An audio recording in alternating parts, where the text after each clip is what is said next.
Thomas Paine, Thomas Paine, Thomas Paine, Sam Adams, Sam Adams, Sam Adams, Benjamin Franklin, Benjamin Franklin, Benjamin Franklin. These men spoke up for what they thought was right. From their courage came such documents as the Declaration of Independence and the Constitution of the United States. From their willingness to speak what was sometimes unpopular but right, we enjoy such liberties as freedom of speech, the right to keep and bear arms, and freedom of religion. There are those who still wish to oppress our freedoms, and there are still patriots willing to stand up and defend life, liberty, and the pursuit of happiness. Men like Zeb Bell, who honor our founding fathers and what they stood for. It's now time for Zeb at the ranch, speaking up and defending your freedoms. Brought to you by Magic Valley Les Schwab Tire Centers and all of the other great advertisers on the program. And now, Zeb Bell. Be thankful for your mistakes. They will teach you valuable lessons. If that's the case, and that's true, I should be a professor at Yale by now.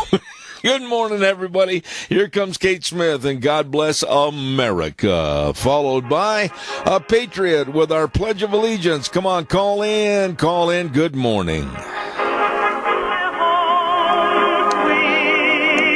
And a good morning to you and yours out there in Radio Land. Zeb Bell, Zeb at the Ranch, and of course with our major sponsor, your Magic Valley Les Schwab Tire Centers. All 7 locations serving you with the best of tires, and they want you to drive safely. So don't forget, too, some of our great advertisers like Burley Physical Therapy and Rehabilitation at 1263 Bennett Avenue, Suite 2 in Burley, helping you get back to being you. Right now, let's go to the phone line and have our Pledge of Allegiance. Good morning. Good morning, Zeb. How you doing? Good, Jerry. Go ahead, please. To the flag of the United States of America and to the republic for which it stands, one nation, under God, indivisible, with liberty and justice for all. Always a good job. Time to answer. All right, Jerry. God bless you for calling in, man. I appreciate it. Thank you so much. Have a wonderful day, too. And may the Lord bless you and your whole audience. Thank you very much. Dear friend right there. Day too. Thank you. Right now it's time. Oh, and the same to you. Hey, by the way, Jerry, Merry Christmas to you. There you go. We did it right with the bells. Don't forget, right now it's time for the weather, and the weather brought to you by K&R Rental at 256 South, 600 west of Hayburn, right there, smack dab on the Burley-Paul Highway. You can't miss them, and you shouldn't. You be sure and stop in or give them a call. Tell them what you're working on, what you think you might need. They can help. The rental of the best tools and equipment. The number to call, 678-3122. Roger and the crew getting there early in the morning to start things off at about 7 a.m. K&R Rental serving you. Right now, here's the weather. Here's a look at your weather forecast for this Tuesday, the 27th, and we are expecting some rain and snow showers for today. Maybe a bit like winter for this week. 30% chance of precipitation, mostly cloudy skies, slightly breezy, expecting a high of 45 tonight. That could continue with a low of 33. Tomorrow we do have a 20% chance of rain showers in the morning, partly sunny by tomorrow afternoon with a high of 44. That's not going to last long, though, because by Wednesday night, more rain and snow showers are in the forecast, mostly in the overnight hours with a low of 28. And as we look ahead at Thursday, chance of rain and snow in the forecast, expecting a high near 43, and by Friday, pretty much the same. That's your weather for Zeb at the Ranch. And thank you very much, Gene. Appreciate it. Brought to you by K&R Rental at 256 South, 600 west of Hayburn. As I said, they're right there on the Burley-Paul Highway, waiting to serve you with the best of tools and equipment. K&R Rental, 678-3122. We have got a really fun program this morning with a lot of great guests, Frosty Woldridge and Karen Cataline and Dr. History and all. It's going to be a good program. Thank you very much. Right now, don't forget Burley Livestock Sale Yard. And they're going to have another big sale on Thursday this week at 10 o'clock at 1100 Occidental Avenue in Burley. Number to call for cattle consignments and sale information, 678-9411. Merv May, Cade Rogge, and Lance Udy, the sale that works for you. Don't forget, Thursday, sale day, 10 a.m. at the Burley Livestock Sale Yard. Don't you miss it. We're going to be telling you that I don't want you to get confused. I think I confused a few people yesterday about Lunch Bunch, and I'm going to explain that to you in just a few minutes. So take a pencil and write it down, and we'll be right there for you. Want to remind you, too, about some folks that are always there for you, and that's Daryl's Cleaners at 1223 Albion Avenue in Burley. I don't remember how many years we've been going in there for my sports jackets, sports shirts, Wranglers, you name it, the very best of care. And they always come back to me looking like they're brand new. Daryl's Cleaners, 1223 Albion Avenue in Burley. Don't forget, they can do your washing too, by the way, as I've told you many times. Take your clothes in there. If you don't have time, they'll wash, dry, fold, and iron all your clothes. Hey, I'm telling you, what a service at Daryl's Cleaners, 1223 Albion Avenue in Burley. Now, before we get rolling this morning, I want to kind of discern everything as to what's going on. Now, if you got a calendar, I want you to write this down. This Thursday at Denny's Restaurant, America's Diner, we are going to have Lunch Bunch for November. It's our Thanksgiving Lunch Bunch, okay, at 11:30.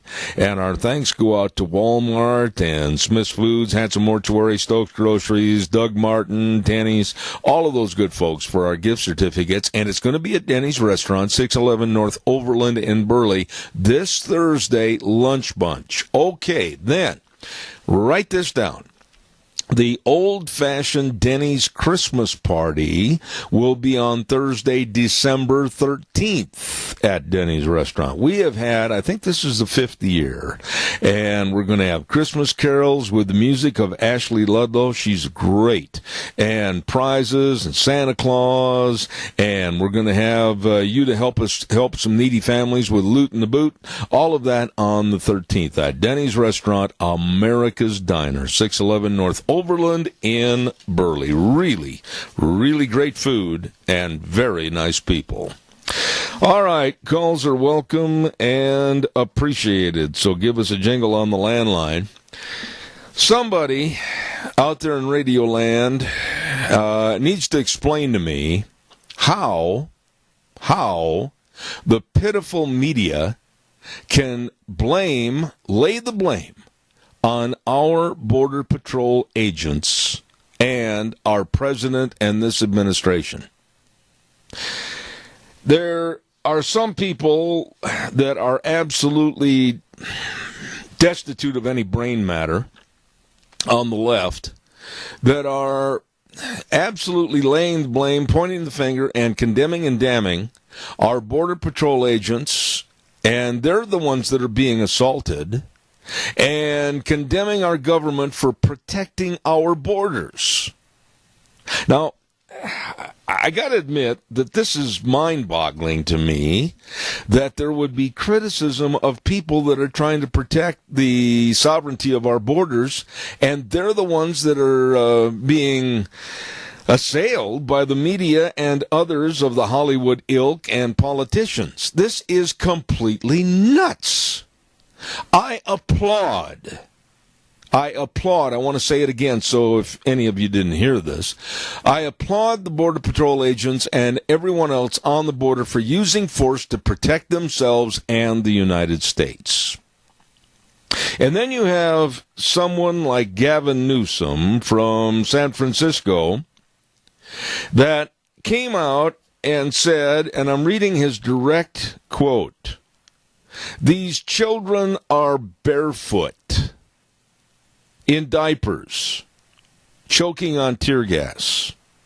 Women and children who left their lives behind seeking peace and asylum keyword right there, were met with violence and fear. That's not my America. We're a land of refuge, of hope, of freedom, and we will not stand for this." Let's be perfectly blunt here this morning, and if somebody's upset, you got two options. Stay upset or give me a call. This is absolutely insane to think that a mother, any mother, would take her children into a potential hazardous zone area Actually, most of the women were being pushed forward by these brave young men, 18 to 30 years of age. And yes, tear gas was used to protect our border. What should they have done? Think about it. Are we just going to allow these people from other countries to come up to our borders and say, get out of the way, Border Patrol, we're coming in and you can't stop us? Is that where we're at in this country? And don't give me the garbage, which it is, that this is a caravan comprised of mamas and little babies. No. 90% or more of the caravanners are young males 18 to 35. Your thoughts on this, because this is only going to get worse, because there are thousands and thousands on their way to create more mayhem on the border. Your thoughts, please give me a call. While I'm waiting for you to call, don't forget our friends at Ramsey Heating and Electric at 2600 Overland Avenue in Burley. The number to call, 678-0459. And this isn't brag, this is a fact. They have all your heating, cooling, and electrical needs. And they're waiting to serve you. They have over 6 decades of service to this area with top-notch professional people, knowledgeable people serving you. They're open 7:30 to 5, Monday through Friday. Once again, that number, 678-0459. Ramsey Heating and Electric at 2600 Overland Avenue in Burley. Really nice people. Caller, I will be right there with you. Don't go away. I want to remind everybody, Merry Christmas. Oh, we got to do it right. Hold on. Merry Christmas wishes from Butte Irrigation at 116 South, 600 West of Paul, and at Red Cap Corner on Kimberly Road. They are your Zomatic dealer. And for all your irrigation needs, don't forget they'll get you wet at Butte Irrigation.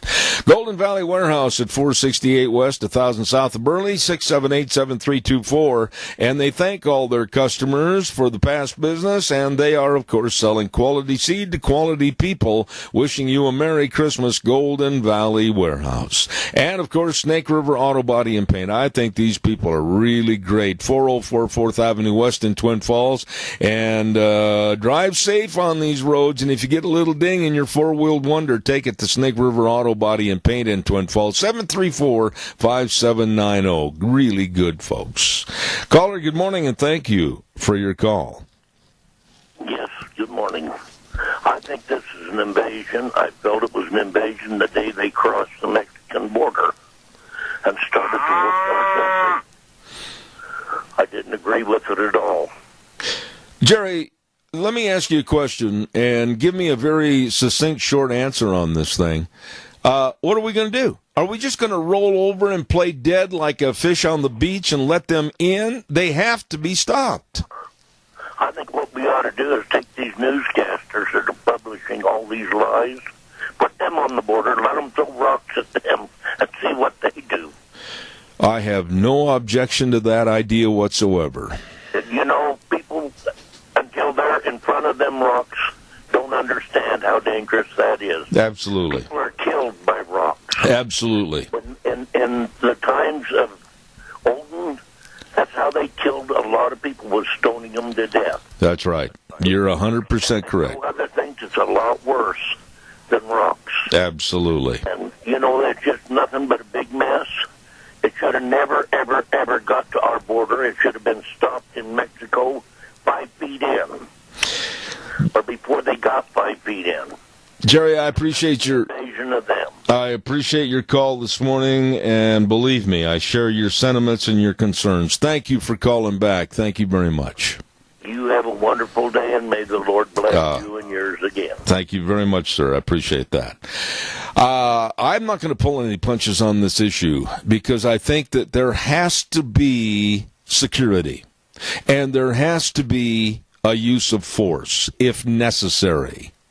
And there has to be a respect for our borders, none of which is being shown by these caravanners with a pugnacious attitude of, we're coming in and you can't stop us. And once we're on your soil, You're going to feed, clothe, and house us. Take that, America. I don't want to. Caller, good morning. You're on the air. Morning, Zeb. I think one of our biggest enemies in this situation, as many others, is the media itself. Absolutely. I don't see it being portrayed even objectively fairly, not at all. It is all one-sided. And as far as sending them down to the border to get rocks thrown at them, they won't throw rocks at people with cameras because they know that if they can get it skewed one way or the other, they'll have that much more power or influence, I should say, not power, influence on their side for their cause. Let me tell you something, Riley, let me interrupt you there about the media.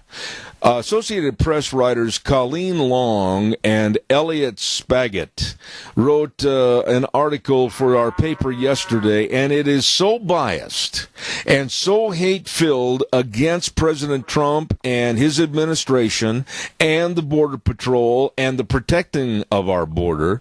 It's absolutely insane. The media is on the side of chaos and havoc. You got that right. And as far as if anybody should disagree with them, then what do they run to? They run to they pull a race card on you. Well, yeah. You're just racist because they're from South Africa. That's exactly right. Well, the way they're treating our president is racist because they call him the evil white man. If you're not going to play the card game with all the cards, then just quit playing the dang game. I think that's a good analogy, and I appreciate that, Riley. Thank you for your call, as always, and bless you. And by the way, Merry Christmas to you. Thank you. Merry Christmas to you, too. Thank you. Caller, go ahead. You're on the air. Thank you. You betcha, sir. Yeah, the Guatemalan government has rescued some miners from this caravan who have been kidnapped, apparently, and they are human traffickers bringing them up to America. Mm-hmm. And that's from Judicial Watch, so I know that is factual. Doug, this thing is on the verge, and a lot of people think we're just being theatrical. No, I'm not. We're looking at about 4 or 5,000 people that are waiting and honestly going to try to get through our border system. The next caravan and the one after that are on the way to the tune of maybe about 10,000 people total. This is going to be an elongated problem that has to be solved somewhat right now. And I absolutely stand behind our Border Patrol agents and the federal agents on the border. You got somebody throwing rocks and pieces of cement at you, get them out of there. Tear gas was used, and I say it was necessary. I say it was, too. Obama used pepper spray on him. Yeah, wait a minute. We need to stop here for a minute to all those bleeding heart liberals out there and the dense Democrats that haven't got the knowledge to know come here from Sikkim. In 2013, Obama employed the same tactic at the same location at San Ysidro, California. So don't give me the garbage that it's all blamed on Trump. Exactly. I mean, it's amazing how these liberals and the Democrats can do one thing, and then when a Republican or someone trying to defend the country does the same thing, how they get all outraged. Yeah. They forget that we have videotape and footage of their deal. They think we forget. Well, I'll tell you something. It's all one-sided, and they are painting me in the brush of being a bigot and a hate monger. Go ahead. I'm used to it from way back in 2007 against Barack Obama. I know these imbeciles on the left, they're going to come after me again, which they've already started, and I can take it. But I'll tell you what, it's about time to protect America. It's about time to stand up for the citizens of this country. It's about time, more than past time, to stand up for our Constitution and our values. Because, Doug, I'll tell you what, we are on the verge with this kind of blatant attack and assault on our nation of losing forever the principles of this nation. Exactly. That's exactly it. And the left keeps pushing and pushing and pushing. Pretty quick, they're going to poke the sleeping dog, and he's going to get up and bite them. Yeah, absolutely.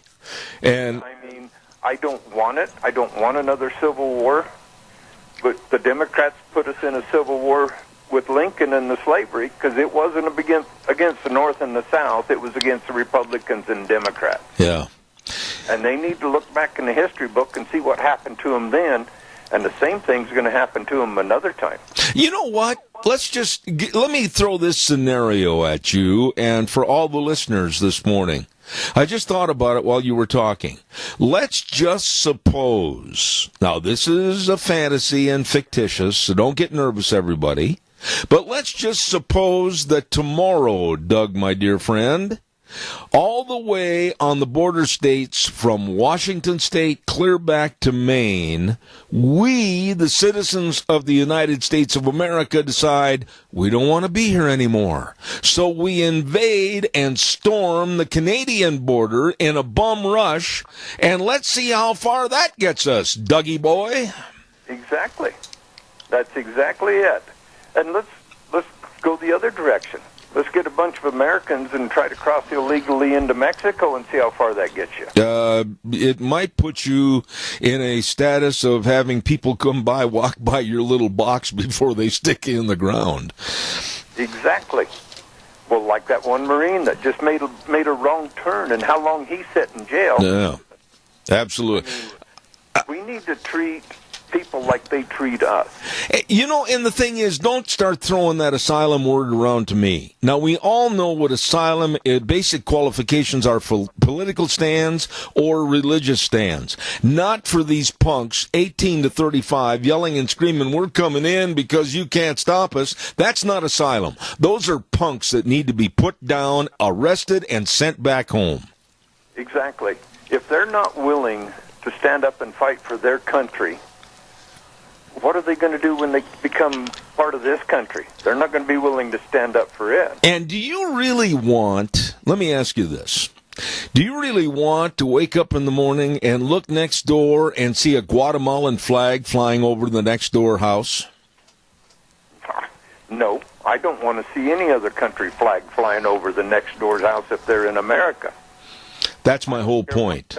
That's my whole point. How dare these people come up waving the flags of Honduras, Guatemala, El Salvador, wherever, and pointing a finger in our chest saying, back up, America, we're coming in. Oh, my goodness. It's about time that we started showing some of the old 1776 attitude and saying, the heck you are. Exactly. I mean, look at it. You come up to some place that you want them to let you inside. So just say you're going to a restaurant, and you want them to let you inside, but you're outside throwing rocks at them and protesting that their food is terrible, but you want to let them inside because you could get free food in it. Yeah. I mean, it's ludicrous what they're doing. Well, and the left, the media, the CBSs, the ABCs, NBCs, CNNs, all of them have been duped into a total stupidity of accepting this garbage, and we're the ones that are called the bigots and the hate mongers. Exactly, but how do you take a country down?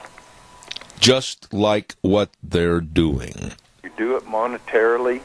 And if you get enough people in here on welfare where we can't afford them, we will crash. Well, I'm concerned about this. And I had a lady call me yesterday, and she says, well, there's other news stories. And I said, wait a minute, ma'am. Tell me another news story that is so critical for the sovereignty and the safety and the sanctity of you and I and other taxpayers in this country, other than the bum rush that's trying to be applied on the border. Tell me, these people get through, and there's no stopping the rest. Exactly. Just like if you got a herd of sheep and one of them finds a hole in the fence and they go through, you know what happens?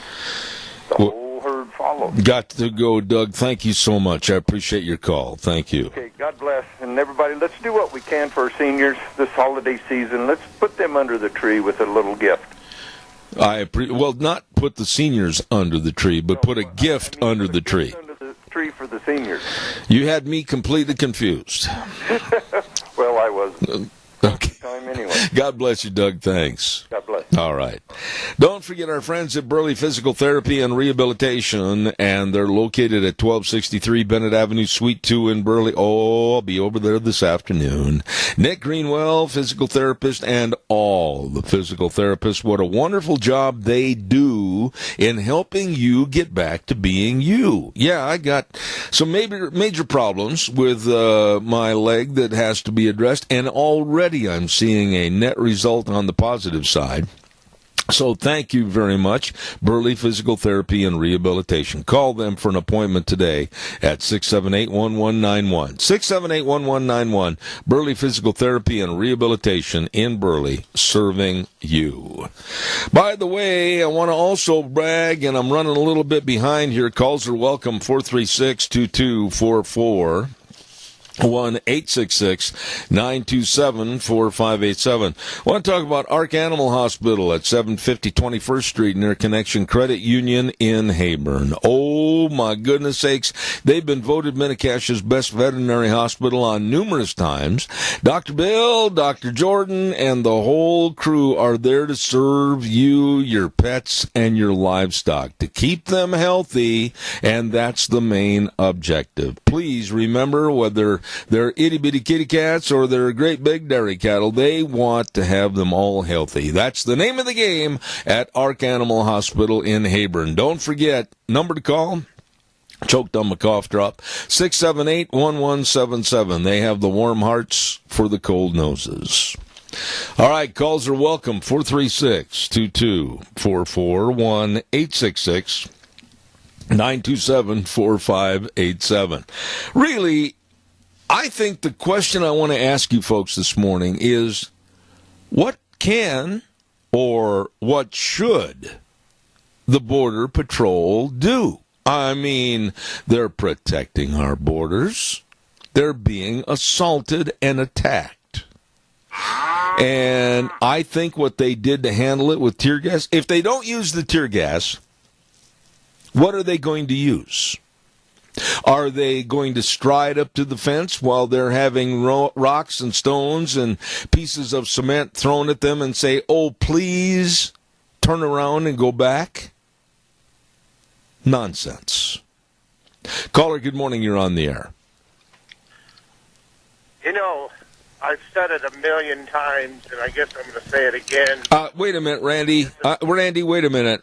Wheels, you're going to have to boost him up a little bit. I can barely hear him. Thank you. Go ahead, Randy. I'm sorry.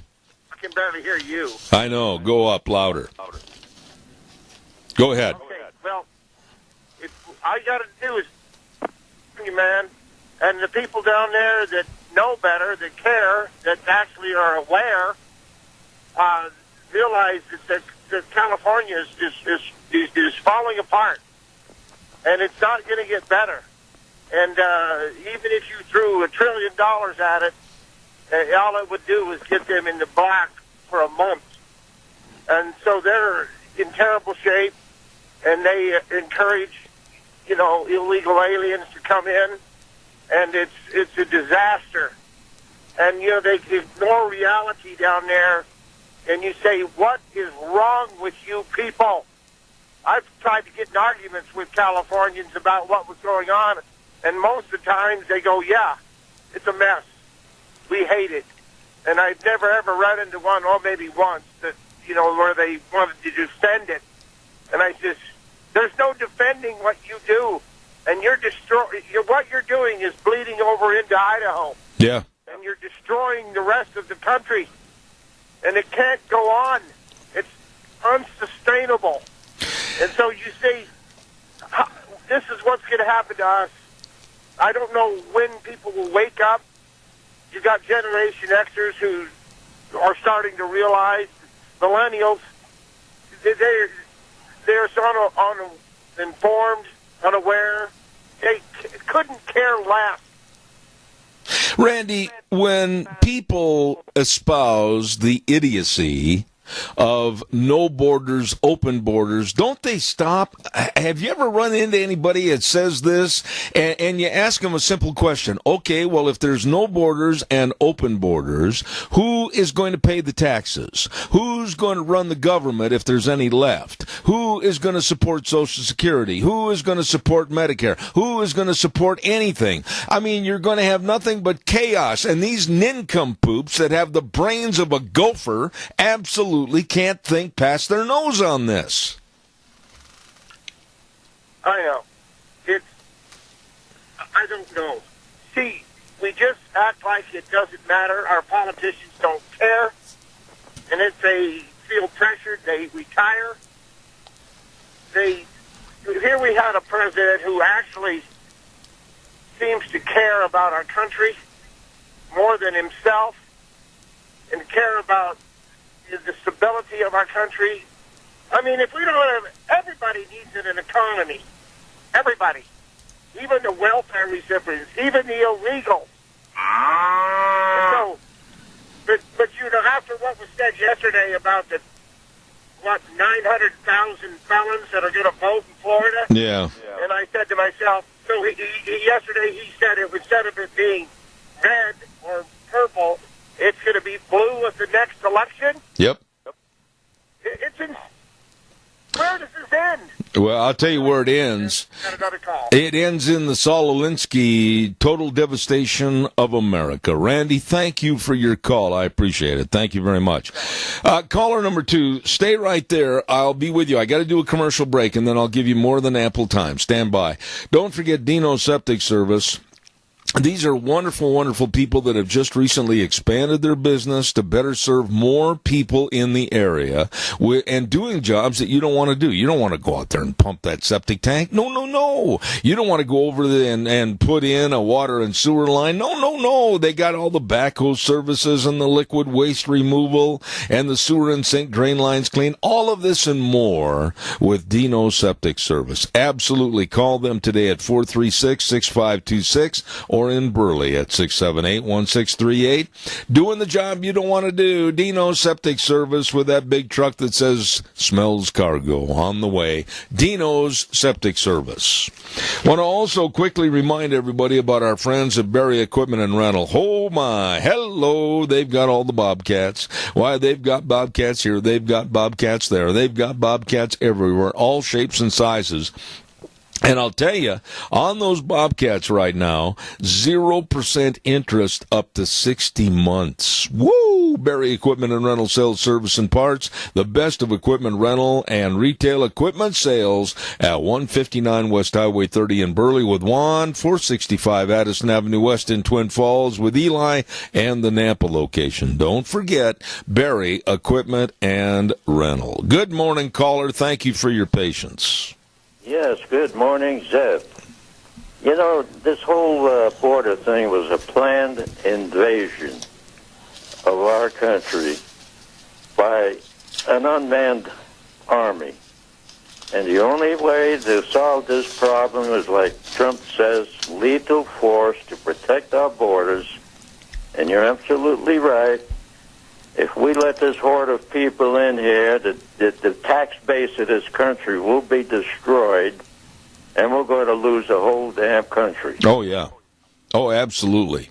And that's not an exaggeration. Your quote right there, that the whole damn country, I couldn't agree with you more. I am very concerned that if this is a tipping point, this is the tipping point for all time. If we just say, okay, come on in, we're done. We're doomed. There will be no borders. There will be no enforcement. We will be overrun, overwrought, and taken over by very left-leaning individuals. Well, the thing of it is, we're going to be conquered by overpopulation, because once these people get in here and start getting on welfare, they're going to pop out kids like you wouldn't believe, and those kids will be popping out more. And before we know it, this country's done. Well, we won't have a financial system that can absorb this kind of expense before too long, and then the boat tips over in the water. And once the boat tips over in the water, you've got absolute chaos. You've got absolute third world country facts and figures going on in this great United States that I don't think can ever be put back on course. I agree with you. We are in trouble, big trouble right now. Well, the country that these people are leaving, they're going to bring it right here across the border. Absolutely. And drop it in our laps. Absolutely. And all this hard work that Trump has done to try to bring this country back financially, it won't be enough to support these people. There'll be no money to support them. We'll have shortages of food, water, police, and everything else. Tony, bottom line, I was asked earlier this morning by one of the people I called back east. They said, well, what are your thoughts on the use of tear gas? And I said, absolutely. I said, anyone that subjects themselves to doing an illegal act of trying to bum rush the borders and get across into the United States has to be stopped and thwarted. Now, if it's not with a bullet, which I think would be the extreme, we need to use tear gas and other methods like that to turn them back and let them know they are not going to come in illegally. Well, the bottom line is, to protect this country, we are going to have to use legal force. Otherwise, we're going to lose it. Absolutely. And once you lose it, there's no getting it back. Tony, I agree with you, and on a lighter note, God's blessings to you and Mary, and thank you for your call. Thank you so much. Okay, you're welcome, sir. God bless. Bye. Thank you. Calls are welcome and appreciated. I really want you to speak out on this because I thought about it. I've talked to Deanne about it a lot as we watch the news. And we see in this caravan alone, there is an estimation of between 500 and 600 known criminals. Do you want these people here? Do you want the door that opens up and says, come on in, you're all welcome, just go helter-skelter and we'll pay the bill? No. No, I don't. Burley Livestock is going to be presenting a special. Now listen carefully to this. This is a sale in addition to their regular Thursday sale. It's the third annual, I bit my tongue twice, third annual bread cow sale. Woo! There you go. It's a special sale on Monday, December 10th at 11 a.m. sharp. They're going to have over 1,200 good quality cows and heifers with top genetics. And I'm telling you what, pre-consigned, good quality, mostly one iron cattle. This is going to be a dandy good sale. Don't forget, first calf heifers and AI heifers, real good solid cows of all ages. For more information on this Burley Livestock special sale on Monday, December 10th at 11 a.m., call Cade Rogge at 431-0074 or the Burley Livestock office at 678-9411. Cattlemen, this sale you do not want to miss. Caller, good morning. You're on the air. Good morning, Deborah. I just wanted to invite everybody out to the Burley Senior Center today. We're having pork chops, mashed potatoes and gravy, vegetable, green salad, pumpkin pie. Whoa, with whipped cream or ice cream on it? Whichever suits you. Okay. Yummy meal from the yummy man over at the Senior Junction on Overland. Joe, thank you. And don't forget to order a takeout one. Just call in to 208-878-8646. I'll have it ready for you at noon. And I'll tell you what, it is good eating. Joe Taylor, thank you so much. Appreciate you. Have a good day. All right, sir. Thank you very much. Nice man. And they do a good job over there. Calls welcome, 436-2244, 1-866-927-4587. I can't believe I've got examples here in the media from the Associated Press and other newspapers and everything, the complete condemnation of President Trump and our Border Patrol agents the left is just going completely out of bounds to condemn, and it's absolutely sickening when you read some of these stories, how they condemn Trump and the Border Patrol for the use of the tear gas and the minimalization of how serious this event is. They're still going on TV, on CNN and MSNBC and other wacky stations, and trying to minimize the danger that's going on the border with not only this caravan, but others coming forth. This is a power play, another power play to destroy the presidency and the administration of Donald Trump. The left is going to pull out all stops. I mean, the cork's out of the bottles, boys. They're going to do anything and everything in a very pugnacious way to hurt and damage once and for all Donald Trump and his administration. And you got to look at 2020, and you got to say to yourself, I did last night, I sat there and I thought, why would Donald Trump and his family want to subject themselves to a re-election for the filth and the trash and the vileness that the media is trying to heap upon them, along with the liberal left? I don't think I could do it. Calls welcome, 436-2244, 1-866-927-4587. The best of hearing health from Mount Harrison Audiology and Hearing Aids, right behind the Minidoka Hospital, across from the emergency room. Don't forget, 3 wonderful doctors in audiology, Dr. Pickup, Dr. Mitchell, Dr. Hunsaker, all there serving you. Now, I'm telling you, if you have noticed a kind of a depletion in your hearing, don't wait. Call right now. Make an appointment at 312-0957. That number again, 312-0957. Mount Harrison Audiology and Hearing Aids. Right now, here's Gina with the weather.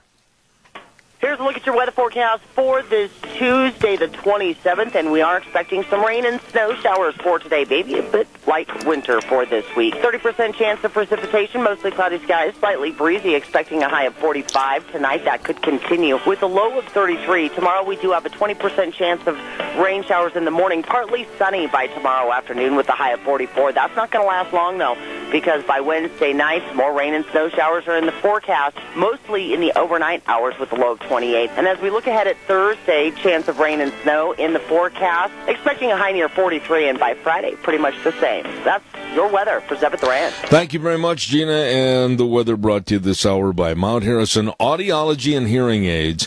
And they will present all your treatment options with scientific reasoning to help your hearing health. Be sure and give them a call at Mount Harrison Audiology and Hearing Aids, 312-0957. All right, your turn. I really would like you to call me. And how about some of the moms out in the audience? Some of the mothers, grandmothers, etc. What are your thoughts on this? I find it hard to believe that a mother, any mother from any country, anywhere, would subject her children to being misled by a very liberal left machine and put their children in possible harm's way. And many of the reports, this isn't me talking, these are the reports, said that there were video examples, and I've seen 2 of them, to where these young punks, 18 to 35, oh, they're so brave. Yeah, they're so brave. They were pushing the women and children ahead of them up to the barrier at the border. Oh, yeah, it takes a real brave guy. Yeah. 90% of the caravanners are young men, young punks, that when you see them on television waving their former, I think, nation's flag, and boasting about how they're going to jump the border and come on in whether we like it or not, they're punks. They're absolute punks, and they have to be stopped. Calls welcome, 436-2244, 866-927-4587. I had a gentleman on the air yesterday, and his name was Dr. Tim Ball, and talking about climate change, the idiocy of how the so-called left is trying to have us bite that worm on the hook. We're going to talk a little bit more about that in a few minutes. Good morning, caller. You're on the air. Go ahead, please. Hello, Deb. I haven't talked for a day or two, but anyway, I think that it's time that the United States used their military. We have a wonderful military, and we're going to be kind, but we've got to barricade our borders. And I think it's time that Trump went after the leadership in these countries that are letting these people through. Yeah. He made some of his first visits with some of the South American or the, Central American presidents when he started. And I think that those guys just took a look at him and listened to all he said and agreed with all he said, and then went home and started deciding how they were going to take us down. Well, Chris, it's a proven fact that a lot of these people that are coming up here, it's an organized, very organized march with the food, the porta potties, and everything else, the clothing and the tents, etc. And why should we, the taxpayers, why should your family be subjected to an open borders campaign to where they get in free, they live on our dime, and we're the ones to pay for it? I don't want them here. No, I want good people to come to America and contribute to what has made us great. But with a bunch of people coming in with this attitude, they're coming here to tear us down, and I don't know if they know what they're going to do with the stuff that they have after they've torn us down. What would you do? You bring up a really good point that is, it needs to be refined and defined a little bit more. If somebody comes to your door and they say, ma'am, we are really hungry, we don't have any food, we don't have a job, we don't have anything, is there anything you could spare to help us? I would bet you that you will turn around immediately and you'll go to your pantry, you'll go to your refrigerator, you will give them something and wish them God's blessings on their way. But if somebody comes to your door and sticks their finger in your face and said, we're coming into your kitchen, we're going to take your food, and we're going to stay in your house, whether you like it or not, what's your attitude going to be on that? I'm hoping I can get my door shut and locked fast enough that they can't get through. Isn't the same with our borders? Yeah. And you know how you've heard plenty of stories about people from the United States trying to go into Mexico without doing all of the things. You can be landing yourself in a jail that nobody even knows where you are, and they don't have a end game. That's right. You're there as long as they can do it. That's exactly right. That's not a friendly neighborhood, and I just as soon keep them out. Well, I'll tell you what, this is a very critical situation, one that I am going to address as long as it is a critical situation. And, Chris, I thank you for your call, as always. God bless, have a wonderful day, and Merry Christmas. Thank you. Thank you. We're not going to let this one go. It's something that has to be talked about, and it's really interesting to me, and I've said this so many times in the past, that there are people right here in this area, that will call and damn me and condemn me after the program on my time. And they don't have the backbone, no backbone, to talk to me on the radio. No, they're afraid somebody might recognize their voice. Aren't they brave? No, they're stone-cold cowards. Don't forget our major sponsor, your Magic Valley Les Schwab Tire Centers, and they are saying to you, be ready for anything that's on those highways and byways during the winter months. The sleet and the ice and the snow and the slush and everything else. By golly, they got all the tires, all the different tread designs. And, of course, all the sizes to fit your cars, pickups, SUVs. Yep, all 7 locations ready to serve you. You be sure and stop in and see them today. And I want to reiterate that they've got the best in brake service with highly trained brake technicians, front-end alignment, shocks and struts, batteries. We're going to see some tumbling in the temperatures, and it's going to get a lot colder. Make sure your battery's in good shape. If not, get a new one at your Magic Valley Les Schwab Tires Centers. With Lane and Rupert, Dave on Blue Lakes and Twin, Mike and Buell, Mike and Jerome, the Twist family and Paul, Daniel on Poline in Twin Falls, and Randy on Overland and Burley, the best. Your Magic Valley Les Schwab Tire Centers. We're going to take a little break for about 7 minutes and come back with Frosty Woldridge, and we're really going to go in depth over this mess on the border. So that's coming up at 9:06, and then, of course, Dr. History at 10:06. All kinds of goodies for the rest of the morning. Wheels, take it away. We'll be back in 7 minutes. Oh, good morning, good morning, good morning. Zeb at the Ranch, I'm Zeb Bell with our major sponsor, your Magic Valley Les Schwab Tire Centers. All 7 locations serving you.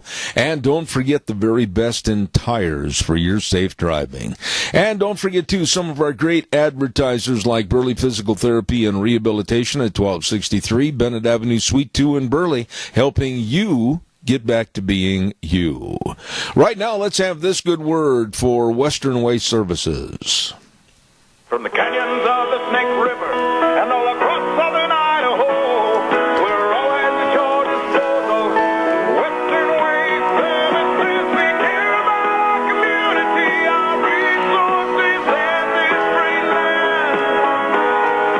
Western Waste Services is lending a hand, always at your disposal. Western Waste Services. Running out of room? Well, my goodness, with Thanksgiving and you had to move a bunch of stuff, and then now with the Christmas holidays coming up, holy moly, you better check with Western Waste Services on the Go Minis portable storage units. Absolutely, they can bring one over to your place. You can fill it up. You can lock it up on your property, or they'll take it back to their property and lock it up. Western Waste Services, they are always at your disposal. Call them today at 734-6969. Western Waste Services. Want to remind you, and I got to do this right, there we go, Merry Christmas wishes from Magic Valley Carpet at 613 D Street in Rupert. Number to call, you should, 436-1722. And if you need new carpet, especially this time of the year, give them a call. They can, and they will help you at Magic Valley Carpet in Rupert. Wishing you a Merry Christmas. How about Vicky's Country Gardens? Oh, my goodness, 185 South, 600 West of Paul. She says thank you for all the business during the spring and summer and the early fall. And if you want to get a gift certificate for Christmas, call her 431-5667. Vicky's Country Gardens. And Magic Valley Irrigation at 44 East, 500 South of Burley, with Jeff and the crew wishing you and yours a very Merry Christmas. And don't forget, they thank all the farmers producing the food for us. Don't forget your irrigation needs at Magic Valley Irrigation. Wishing you and your family Merry Christmas. Right now, and I'm going to ask him to stay on a little bit longer than normal on a Tuesday, and that's my dear friend back in Golden, Colorado, Frosty Woldridge. Frosty, good morning, and I hope all is well back in Colorado. It certainly is, and good morning to you, Zeb, and to each listener. I hope you all enjoyed a very delightful and family Thanksgiving. We have so much to be thankful for. And, oh boy, here comes the Christmas rush. Absolutely.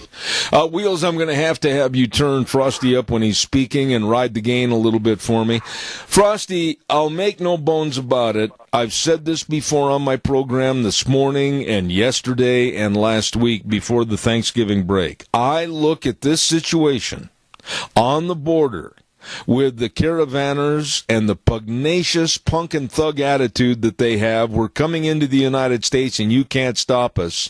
This is a very critical time in the history of America, because if we let them in and we disavow the sanctity and safety of our borders, we're done. There's no question that this will be a major test as to a collective invasion of our country, and whether or not the president enforces Article 4, Section 4 of the U.S. Constitution. And again, as you all know, there's 1,500 illegal aliens coming across the borders every night, long before this caravan, and that's been going on for literally years and years, if not more than 2 decades now. And that's why we have between 22 and 23 million illegal aliens in the country. But this one is a marked invasion, a change from all the singles that are, or the groups that are coming across every night with the coyotes that are bringing them, and also the buses that pick them up and the vans that pick them up. And bring them to the safe houses there in Tucson, and certainly in Phoenix and other small cities in the Arizona and also the California arena. And this, of course, is just a collective effort to storm the borders. And you're seeing all sorts of 60 Minutes gave one crybaby, tear-jerking rendition about this caravan and telling about the poor ladies and their kids and all that goes with that.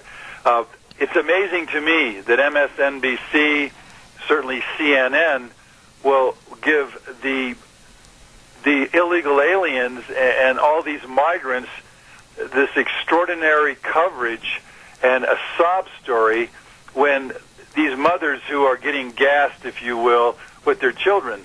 Well, they're breaking the law, number one, and you don't bring your children into a fight like that if you're a mother of any kind of common sense or rational action. You wouldn't have done it in the first place. But it's amazing how 60 Minutes played on all of that to literally give this biased rendition of what's going on. The reality is we're being invaded by a bunch of illegal aliens, and they're disrupting and breaking the law, and they need to be stopped, and that's all there is to it.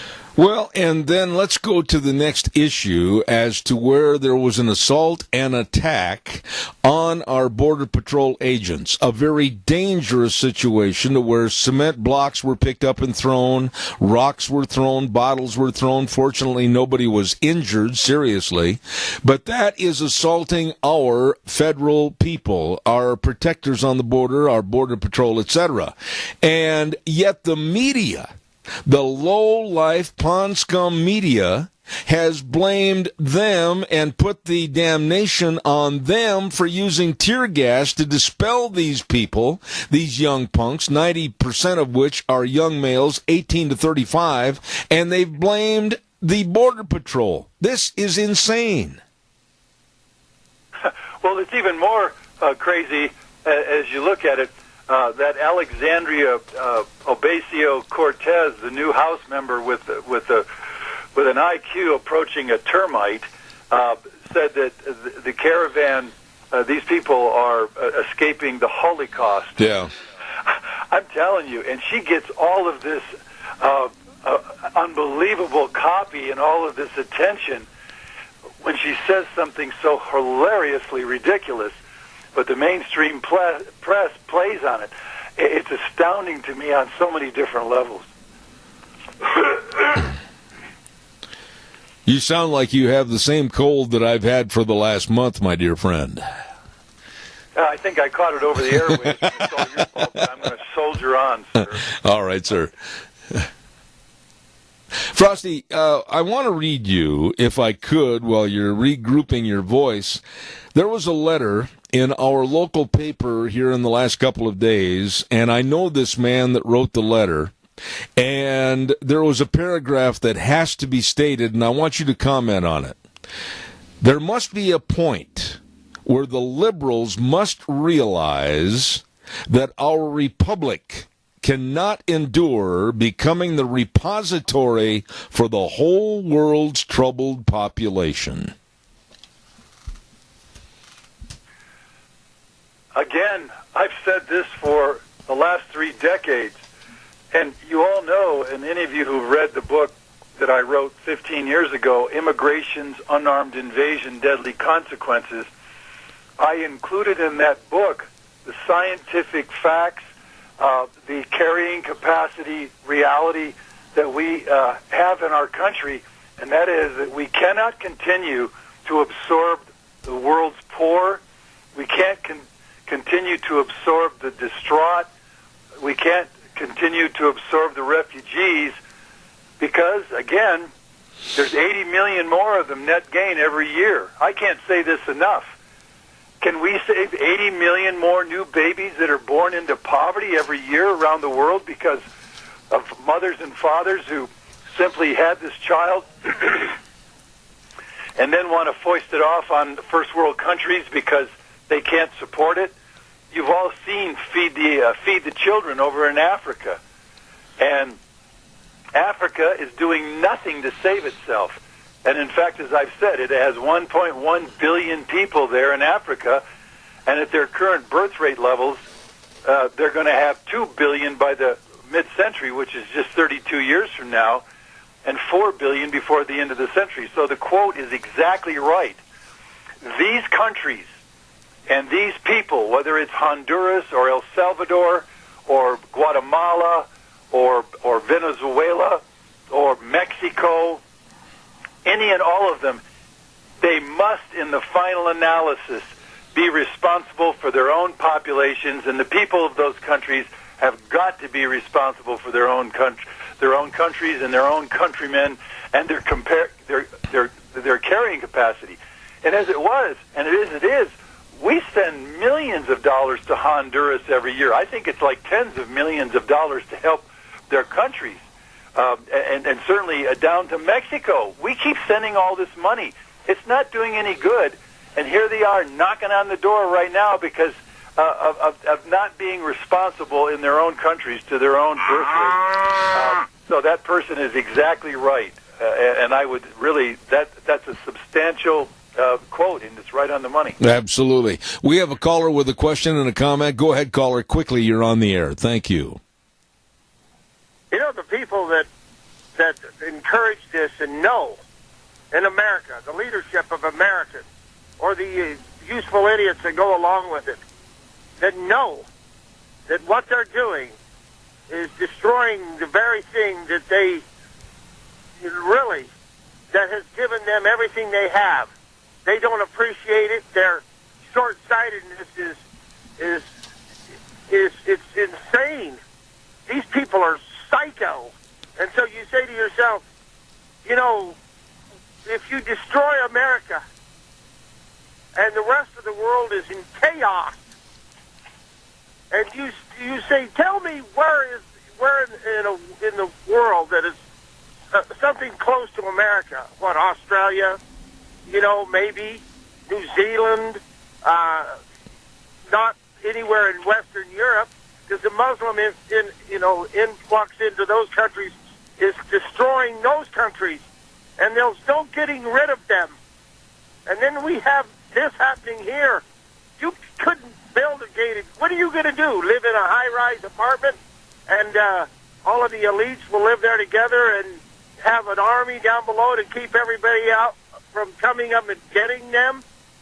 I mean, you know, the fact that I can send my granddaughter down to Dairy Queen in a safe society is coming to an end. I'll hang up. Respond to the caller, if you would, please, Frosty. He's exactly right. Again, every listener of the Zeb at the Ranch show every week, you're getting the best experts in the country.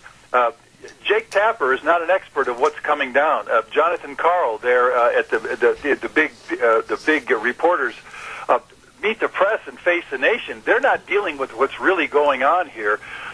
We are on course because of mass immigration, both legal and illegal, to add 100 million more people. And I've said it, Idaho's going to get 10 million more people. And as the caller said, your kids are not going to be able to go down to the local Dairy Queen and have an ice cream cone at some point in the future, because it's going to be crawling with people. The highways are going to be crawling with cars. And at some point, gasoline is going to run out. That's a fact. I'm getting more and more appreciation from some of the top experts that I've been interviewing that we are really on a collision course with loss of energy in this country that's not going to be there. And there's no reason for this. The two senators from Idaho should put in a ordinance, a bill to absolutely shut down all immigration into the United States. And you need to be calling their offices, the House rep for the House of Representatives.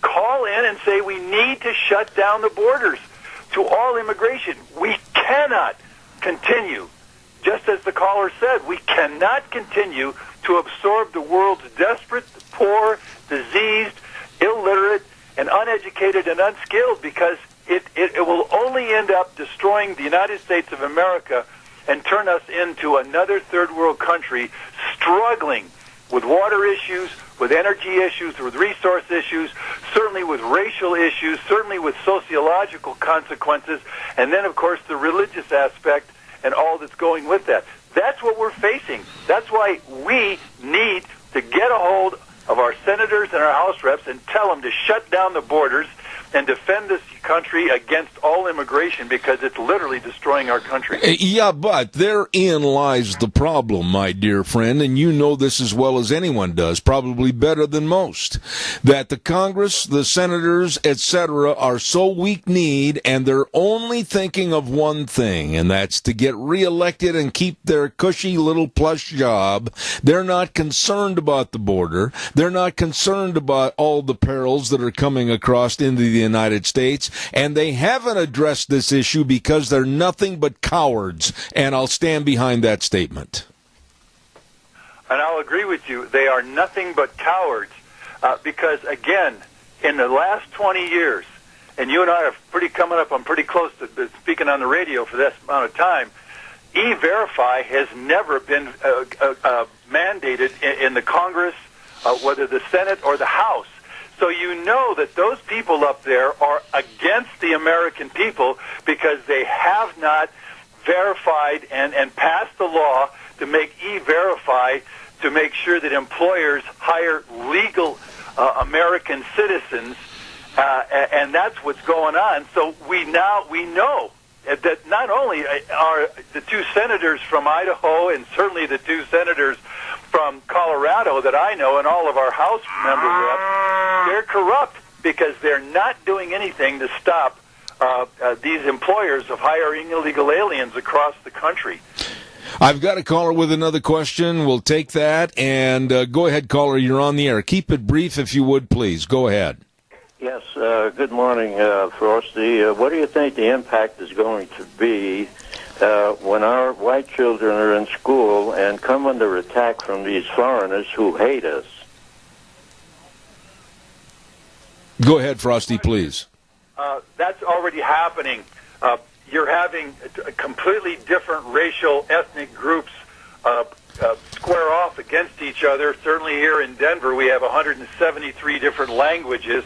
We've got all of these immigrants and their kids with 173 different languages. That's 173 different countries, and so they are squaring off against our kids. They're squaring off against the Constitution. They're squaring off against virtually everything American. Our Muslims here, they have no affinity to the United States of America. They're just simply living off the welfare. And so that's simply going to get worse as the sociological impact starts to really start hitting. And again, I wrote a piece just last week. It was called Immigrants Against Americans, and there was a 12-minute video. I hope everyone goes to newswithviews.com and watch that video, because those immigrants are absolutely telling us what they're going to do. They're going to dominate us, and they're going to make sure that we no longer have any power whatsoever, because they have the numbers. And that's the Muslim Brotherhood, that's La Raza, which means the race and only the race. That's the Hispanic, Mexican, Latino ethnic group, and they don't make any bones about it. The same thing's going on right there in the House of Representatives with 2 Muslim reps right now in the House. They are going to absolutely do what they can to destroy America and install Sharia law. The same thing's happening with Kamala Harris, the Democrat senator from California. She is undermining the United States of America as fast as she can. So this mess is coming, and that's why we need to shut down the borders to preserve America and American citizens rather than allow this incredible invasion of our country, both legally and illegally. Okay, but let's really define what the problem is here. Our Border Patrol agents, they have to stand there on the border and protect our border. Our border in this, a sovereign country of the United States of America. And our republic is under attack and invasion. Are they to basically walk up to the fence when they're having cement and rocks and other projectiles thrown at them, and with no protection whatsoever? Are they to say to these people, oh, please, back up from the fence, we certainly can't let you in? I mean, this is idiocy. They use tear gas. I'm all in favor of that, to disband and disrupt what they were trying to do, they being the illegal aliens. But, Frosty, they're being criticized. We have major politicians on the left that are going after our Border Patrol and after Donald Trump for this so-called use of force. What are we to do? Are we just going to lay down, open up the doors and say, oh, well, you won, come on in, take my refrigerator and my couch, you got it, I can't hold on anymore? Unfortunately, that's pretty much what is happening. And again, California is going to be the first failed state here in the United States of America. I see no way that California is going to survive as responsible American citizens flee California, as again, as I've said, California has 1,655 immigrants every day, both legal and illegal. That's been verified by capsweb.org. You can see those figures. It's on course to add 20 million more people. And literally, California, there's no way it can survive all this because at some point, there's not enough people paying into the welfare system to take care of all the 6 million illegal aliens. But not only that, the underground economy, which is a third world economy, is literally usurping all the taxes and the tax foundation and the educational systems right there in California, feeding the children of all these illegals and legals is a full-time billions of dollars that are simply spent to feed these children, and there's no money coming in from taxes because all these illegals are working under the table. We're in such a mess in California, but it's indicative to what's coming to the rest of us. Yeah. Frosty, I'm going to ask your indulgence. I need to do a commercial break. I'm going to hold you over, if I could, for about 3 or 4 or 5 extra minutes, so stand by. I'll be right back. Don't go away. Don't forget Minnecasia Hearts for Seniors at 135 East 23rd Drive in Burley with Holly and her staff. Absolutely an excellent idea. If you're a senior and want to stay at home, they can and they will help you with daily tasks and perhaps meal preparation or light housekeeping or 24-hour care, whatever you need. Please call them and find out more at Minnecasia Hearts for Seniors, 135 East 23rd Drive in Burley. The number 312-5715. That number again, 312-5715, or go to the website holly@heartsforseniors.net. Also, our great big thank you for the wonderful, wonderful job they do in the community and the service to the families. We say thank you to Hanson Mortuary at 710 6th Street in in Rupert with Joel Heward and his family and his staff. Always there at a time of need to serve you and your family with the highest ethical standards with unquestioned integrity. Please call them and find out more about the pre-planning of funerals to alleviate a lot of the pressure from your family. Call them at 436-5636. That number again, 436-5636. Hanson Mortuary in Rupert, and Joel Heward also serving you at Morris and Payne Funeral Home on East Main in Burley. Frosty, what this whole thing boils down to is, and I used this in the first hour, and I said it kind of tongue-in-cheek, but it's very serious, and it's a reverse invasion. Bear with me. What would happen tomorrow if you and I, you in Colorado, me in Idaho, and I called some of my friends in Washington State and up in Montana, all the way across to Maine, and we formed a border invasion against Canada? And we stormed the Canadian border in a bum rush and said, we're coming in and you can't stop us. We're going to run right over the Royal Canadian Mounties and take over Canada. How far do you think we'd get? You know, that's a very interesting question, because Justin Trudeau, the current leader of Canada, is doing exactly that. He's inviting in. He's gone from 250,000, that's 250,000 immigrants a year. He wants to jump it up to 360,000 immigrants a year. So the leader of Canada is actually inviting an invasion of his country. And so this, whatever is driving this extraordinary armada of immigrants into first world countries through all these failed countries, and who's paying for it and why they're paying for it, because even I don't care if it's Chuck Schumer, at some point his gated community will not protect him. Nancy Pelosi's gated community won't protect her. Kamala Harris, it won't protect her. Here in Colorado, a guy like Michael Bennet, when things start coming down around his ears, his senatorial status won't protect him either, and neither will Cory Gardner. And so why they're trying to destroy the United States and or Canada and, of course, all of Europe is beyond comprehension, because in the end, as I've said, another 100 million immigrants into the United States of America, another 10 or 20 million into Canada, will absolutely destroy the foundation of our countries, and from there will be no coming back. There will be no way to save ourselves from exactly what's happening to our countries right now. This is just the start of it, and it's going to get much uglier on so many different levels. You know, and Frosty, one thing that you and I have talked about many, many times on this program, our culture, our American culture, is being destroyed and disintegrated.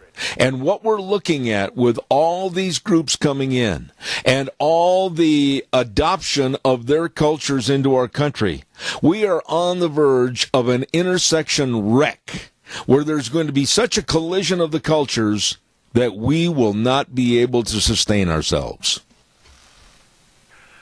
That's exactly correct. I can't. You all know that I study this literally 50 hours a week. This is a full-time passion for me, a full-time work for me.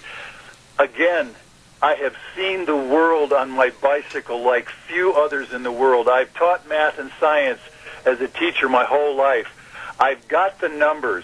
I've seen the sociological consequences of mixing all these ethnic groups. It doesn't work. It's not working. Just one trip up to Ottawa, one trip to Vancouver, Canada, one trip to London, England, and you're seeing separate societies. You're seeing the immigrants invading and literally bastardizing all of England, all of London. You're seeing Paris, France is no longer Paris, France. There's no hope for Paris, France anymore. There's no hope for Oslo, Norway. There's no hope for Malmö in Sweden. There's no hope for Stockholm. everything that was built up by the Europeans into these successful societies, there's no hope for them at this point. They are not going to recover from the immigrant invasion, whether asked for, invited, or simply they got illegally run over. That's what's happening. I don't know how to make it any clearer to anyone and everyone listening. I don't care if you're a Democrat. I don't care if you're an independent. I don't care if you don't vote at all. I don't care if you're Republican. We're not going to survive this thing with another 100 million immigrants, and it's full course, on course right now to manifest in this country, and not a single senator is doing anything here in Washington, D.C. to stop it, and neither is a single House member other than Cotton from Arkansas. He's trying to stop it. But other than that, and then you've got all the judges that are fighting against the President of the United States when they don't have that kind of authority, but somehow they're garnering that kind of authority, and we're going to become the victims, and we're already becoming the victims because this invasion is not stopping anytime soon. Absolutely. Absolutely. We have another caller with a question. I've got about 3 minutes left. Go ahead, caller, quickly. You're on the air. Yes, sir. I've made this statement I don't know how many times. I was in commander's call in 1955 in the Air Force, and there was a statement made by Russia, and you put all of this stuff together, and it comes down to one thing, and I think maybe probably you and Frosty will agree to this thing. He made a statement that's happening right now, and it's exactly what he says. We will take you without ever firing a shot. I'll hang up and listen. You know, Frosty, I agree with that. The left, all the way back to 63 with Khrushchev saying that we're going to take over America without having to fire a shot, and the philosophy has been that we can just absolutely wrinkle and tear apart America from the inside out. And quite frankly, you'd have to be deaf, dumb, and blind not to see that it's happening. Well, and let me take it even further, and the caller is right on the money, without even firing a shot. And Gaddafi, before he was killed over there in Africa with his little fiefdom, he said that Allah is conquering Europe without having to fire a shot, and obviously the Islamists have immigrated throughout all of Europe, and they are into the tens of millions strong. I've heard somewhere around 50 million. I'm not sure exactly what that number is right or not, but whatever it is, they're simply taking over without firing a shot. And again, right now, this is a demographic fact. The Mexican, Latino, Hispanic contingent of immigrants will become the new majority in the United States by 2042, give or take a year. That has been stated by the Pew Research Center. That's stated by the U.S. Census Bureau. That's stated by the U.S. population projections by Fogel-Martin. In other words, the people who built this country, the European Americans, who created the U.S. Constitution. You notice no one from Africa has created a U.S. Constitution that works. You notice there's nothing in China that works like the U.S. Constitution, giving every person the right to speak, the right to go to their own church, the right to think as they want to think. Same thing in the farcical India. None of that exists except for here. And it was created, U.S. Constitution, James Madison, Ben Franklin, Mason, certainly George Washington. And yet all of that is being destroyed here in our own country because of this mass of people who have no reference points, no affinity, no ability to become part of the American way of life in the 21st century. And so, yes, we're in so much trouble on so many levels, whether it's the numbers or whether it's the sociological chaos or whether it's the Islamic, not just threat, but the Islamic invasion of America and all of Europe, and now coming into Canada and also America. Yeah. We have got to be a bunch of damn fools to let this continue. You know, and that last phrase is exactly where we're at. I hate to leave it at that, but it's a good final thought for this week. We are in that kind of trouble. Frosty Woldridge, Golden, Colorado, I always thank you from the bottom of my heart being on the program, and I look forward to next Tuesday. Thank you, my dear friend. All the best, Zeb. Thank you. He tells it like it is. And quite frankly, it needs to be told. I'm very worried. I'm very worried for my grandsons. I'm very worried for my family. I'm very worried for a country that has been so good to me. So good to me. But now, little by little, brick by brick, the foundation is being torn apart. Are we going to stand up and literally grab the necktie of our senators and congressmen, the short end, and start cinching it up and let them know they were hired to do a job? They were hired to represent us and our thoughts and, above all, our Constitution. Or are we going to sit back and just go, oh, gee, that's too bad. Somebody ought to do something. I, for one, am going to continue to be a real sore on their back. And every time they try to put the saddle on, I'm going to let them know that they hurt. I just absolutely think we've got to do something. We are at a critical point right now. I know some people in the audience right now with a thought of, oh, he's being so theatrical. No, I'm not. I do not want to see this country overrun, overtaken, and overthrown. Ladies and gentlemen, I want to remind you about our dear friends at Lee's Furniture, Floors, and More with Jeff and the entire crew, and they're telling you, you better get ready for all the people coming into your home for the Christmas holidays. Yes, there's going to be a bunch coming in, and you're going to have carolers, you're going to have friends over for apple cider and cookies and everything. My goodness sakes, beautify and comfortize your home at Lee's Furniture, Floors, and More. Don't forget all the carpet, all the vinyl, all the luxury vinyl. They've got all the flooring right there for you at Lee's Furniture, Floors, and More. And don't forget, too, all the furniture like the recliners. They have one of the largest groups of recliners that you could ever want to go in and look at right there at Lee's Furniture, Floors, and More. Merry Christmas from the entire staff at 459 Overland and Burley. Lee's Furniture, Floors, and More. Really great people. Talking about great people, that leads me right up to our next commercial with Let's Ride. Ho, ho, ho. Santa Claus dropped off a whole bunch of snowmobiles over there at Let's Ride, 270 Highway 24 between Rupert and the World.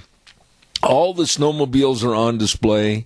They've got all the accessories. And don't forget they've got the snowplows. I bought a snowplow, what's it been, 2 or 3 years ago now from Nick for my four-wheeler. Woo, boy, yeah, we plowed snow last winter, enjoyed it. Well, they've got all of this and so much more, including the best doggone service department to keep you running. So don't forget, Let's Ride, 270 Highway 24 between Rupert and the World. This is where the fun is sold. You stop over and see them today at Let's Ride. All righty, it's time for our weather forecast, and that's brought to you by some really important professionals that serve you, and that's Phillips, Oaks, Goodwin, Crane, and Company. They've been providing accounting services to the Mini-Cassia area for well over 50 years with the best tax return preparation, tax planning, financial statement preparation, bookkeeping services, retirement planning. The list goes on. And they have offices in Burley and Rupert. Like I said, the best. Phillips, Oaks, Goodwin, Crane, and Company. And right now, here's Gina with the weather. Here's a look at your weather forecast for this Tuesday, the 27th, and we are expecting some rain and snow showers for today. Maybe a bit like winter for this week. 30% chance of precipitation, mostly cloudy skies, slightly breezy, expecting a high of 45 tonight. That could continue with a low of 33. Tomorrow we do have a 20% chance of rain showers in the morning, partly sunny by tomorrow afternoon with a high of 44. That's not going to last long, though. because by Wednesday night, more rain and snow showers are in the forecast, mostly in the overnight hours with a low of 28. And as we look ahead at Thursday, chance of rain and snow in the forecast, expecting a high near 43, and by Friday, pretty much the same. That's your weather for Zeb at the Ranch. Thank you, Gina. And the weather brought to you by the folks that really care about your business, your family, all your taxation. They absolutely remind you the end of the year is getting near, and you better make sure all your tax records are up to date. Don't forget the best, Phillips, Oaks, Goodwin, Crane, and Company, with offices in Burley and Rupert serving you and presenting the weather. Phillips, Oaks, Goodwin, Crane, and Company. Want to remind you, too, that we are going to be celebrating an old-fashioned Denny's Christmas at Denny's Restaurant, America's Diner, on Thursday, December 13th. At Denny's Restaurant, we're going to have Christmas carols and prizes, and Santa Claus is going to be there, and we're going to have live music with Ashley Ludlow. Oh, it's going to be great. Great. Loot in the Boot to help some of the needy families. Old-fashioned Denny's Christmas at Denny's Restaurant, 611 North Overland and Burley on Thursday, December 13th. Don't you miss it.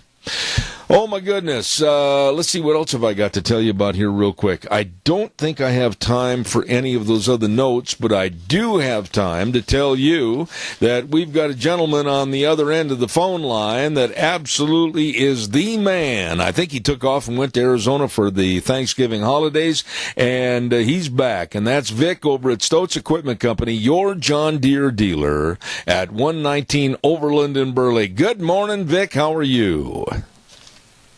Good morning, Zeb. How's it going? Well, good. Did you have a good Thanksgiving? Very nice, thank you. Yeah, I got so we have a timeshare up in Flagstaff, Arizona, so we got to spend some time in the high mountains. We got a little snow. Had ate way too much, but proud of myself. I didn't gain 1 pound because I worked out pretty much every day. All right. Well, listen. Spend time, and that's what's most important. I am glad you didn't put any weight on, but I had to put overload shocks on my crutches. Well, I'll get you a wide load sign for Christmas. There you go. I like that. Listen, there is so much going on in agriculture, and the other day I had a young man on my program talking about some of the most innovative changes about how America is going to be changing agriculture and trying to feed the world. And you folks with Stoats Equipment Company, John Deere dealer, you're right in the thick of things. I mean, I said it before and I'll say it again. I think right now I'm really optimistic about young people getting involved in agriculture. The sky is the limit. What are your thoughts? No, absolutely. I think, well, in fact, it's something that's not going to be an option. We have to feed America, and the way we're going to do it is with today's youth, and we need to mentor them and train them and give them the opportunities and education that they're going to need, because it's only going to get tougher. Because as the processing, the food, the planning, everything, harvesting, everything goes along with agriculture advances, so does all the needs for technology and young people that are going to take hold of it. And not everybody wants to get out there every day and work hard like a farmer. So it's very, very tough. So we have to give them all the tools and educate them so that they can provide for a growing America. When you say that, though, Vic, I mean, how in the world can a company like John Deere keep up with all the changes? I mean, they must sit there and they must have people locked in little attic rooms trying to figure out what to do the next day and the next month, the next year. There are so many innovations going on. Can you share some of that with us? Absolutely. So innovation is always on the forefront with John Deere and our company, because we know that we have to stay a step ahead of not only our customers' needs, but of what they're forecasting as far as agriculture and, like I said, the needs of crops. So how do we stay ahead of that? Is having people in place that, like John Deere, the company, they spend so much money and so much time in innovation, coming up with new products that will help not only now but also in the future. So they're not short-sighted at all. They're planning 10 years in advance, in some cases 20 years in advance. We're talking robotics and everything else to go along with it. The dairies are, they're changing the robotics, everything to make it more efficient so that there's less and less hands-on. It's more and more of automated, so it's like I said, it's more technical, it's more precise, it's more efficiencies, which is everybody's going to benefit, because that should help decrease the cost of food, and actually help everybody, because we're being smarter, we're doing things better and being more efficient. Let me ask you this. We, of course, are in my favorite time of the year. It's the giving season and the caring season of Christmas. And what about Stotz Equipment Company? I know that you're involved in some various projects. Anything you want to mention to us this morning? Absolutely. I appreciate that, because this will be our third year for our Stotz Toy Drive. So we've teamed up with the Mini-Casual Christmas Council, and this Saturday, from 10 o'clock to 1 o'clock. It's free. You can bring your kids in, and they can enjoy some milk and cookies. Santa Claus will be here. We're hoping to have the Grinch here to make an appearance. It depends on what kind of mood he's in. But we're going to have all kinds of goodie for the kids, and our whole goal is that everybody will get a free picture with Santa Claus. Just bring in a gift that's unwrapped, and then we donate all of those toys to the Mini-Casual Christmas Council. And I think everybody knows that they got broke into. There was some vandalism. They lost a lot of their presents. They lost a lot of their supplies. So they're definitely in need of us this year, and this time of year and this season especially is the reason for the season is giving. And I think we need to help them. And like I said, this has been a great event. Last year we had over 150 people come through. Everybody got a goodie bag. Every kid left with a smile, and we had a great time. So please do that. The other thing I wanted to mention is that it's Christmas at the Wilson Theater. If you're looking for good, wholesome fun, it's a great time to go over there, and you can get online to the Wilson Theater and look to see what they have. But it's a great place to take your kids and see the movie The Elf and just the Wilson experience. And they'll have the train ride there, and Mike Christensen and Larry Duff have worked so hard to create that train, of doing a great job. So we have a lot going on here in the Mini-Casual area to provide great entertainment for our community. Over the last couple of weeks, when you've been on the road, I've had the opportunity to visit with a couple of great individuals, and I'm going to mention their names, and I know I'm probably going to forget the name of the young man over in Minidoka area, and I think it was Brian Jensen. Is that correct? That's correct. Yep. And then also Curtis did a fantastic job, Curtis Timmons, this last week. You have some excellent people, and that's what it takes to meet the public. Excellent people at Stotz Equipment Company. Absolutely. We've really got a great team here. I'm proud to say I think we have the best team out of the three stores. I'm sure they're good too, but I'm going to brag on my guys. I think that they have the customer always in the forefront, and customer service is always our priority. And we take care of those, and those that take care of us. And if your employees are happy, they're productive, and your customers are happy, they're not looking. So we try to do our very best and provide them the very best service possible. One more time, Vic, if you wouldn't mind highlighting that the cookies and Santa Claus and everything and the toys over there. Give us the dates and times on that again, if you would, please. Absolutely. So it's this Saturday. So it's going to be December the 1st, and it's going to be at 10 o'clock through 1 o'clock. And it's going to be right here on 119 Overland Avenue here at the Stotz Equipment John Deere dealership. Everybody's welcome. Bring the kids in. Like I say, you get a photograph of Santa Claus, so dress up in your best, ugliest Christmas sweater you got. I know you got one, Zeb, and I do too. But bring it and come and have some fun, and we'll be smoking some sausage and ham and everything else to everybody try on the Traeger grill. Everything will be discounted in the store, from clothes to apparel and toys, so it's a great time to do some Christmas shopping. And we're just trying to provide value to our community and give back to them, and this is a great opportunity to give back to our community, which is through the Mini-Casual Christmas Council. Absolutely. Vic, it's just been a blessing to have you and Stotz Equipment on our program. You're doing a lot of great things in the community, and we invite everybody to stop on down to their John Deere dealer, Stotz Equipment Company, at 119 Overland in Burley. They do make your life easier, and I get a chance to say this to you live on the air. Merry Christmas. Merry Christmas, Zeb. God bless. Thank you. Nice man. Very nice man. Very knowledgeable and very community-oriented. Vic over at Stotz Equipment Company, thank you with their Ag Minutes for this morning. Oh, Oh, my. We also know some other nice people, and they're located over in Rupert on Highway 24, and that's Cameron and Siemens Insurance. Highway 24 in Rupert. Life insurance, health insurance, retirement planning, employee benefits. Oh, my goodness. They love serving people, and believe me, they're very accessible to answering your questions and helping you with all the things I mentioned a moment ago that protect you, your family, and your business. Cameron and Siemens Insurance, Highway 24 in Rupert. That number to call, make an appointment, 436-4424. Cameron and Siemens Insurance. Now, I know I'm going to confuse some folks, and I don't mean to, but now don't forget, this Thursday, this week, day after tomorrow, we're going to have our regular lunch bunch at Denny's restaurant. Regular November lunch bunch. Okay, got that covered. Now, our thanks go out to many of the businesses that provide our door prizes, like Walmart, Smith's Foods, Hanson Mortuary, Stokes Groceries, Doug Martin, Denny's, etc. That's going to be this Thursday at 11:30. Lunch bunch. Then, here's where I don't want to confuse everybody.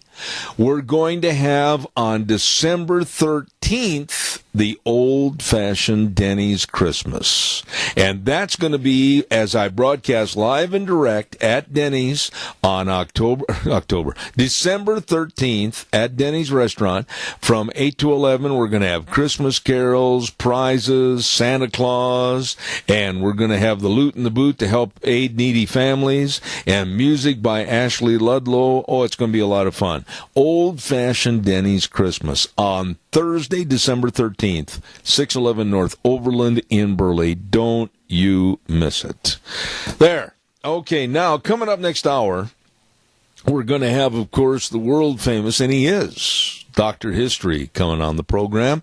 And then at 10:30 this morning, we've got Karen Cataline, and she's going to be talking about the disgusting media. How the media is absolutely every story, every segment, almost, devoted to the denigration of this president and this administration. So we're going to have that coming up at 10:30 this morning. Let's see, what else have I got to remind you of? Oh, I had one other note. I've got just enough time to get this on. And we're going to be talking about this tomorrow. There's going to be a free senior movie event, and it's being put on by Hanson Mortuary, and it's going to be to attend a private screening of the Disney film The Nutcracker and the Four Realms. That's going to be on Friday, November 30th, this week on Friday, at 1 p.m. at Century Cinema 5 at 464 East 5th Street North in Burley. Don't forget that. Thank you very much. All right, we're going to run. We're going to gallop out of here to the news from CBS, and then come back in about 7 minutes with our old buddy, emphasis on the word old, Dr. History. God bless. We'll see you in 7.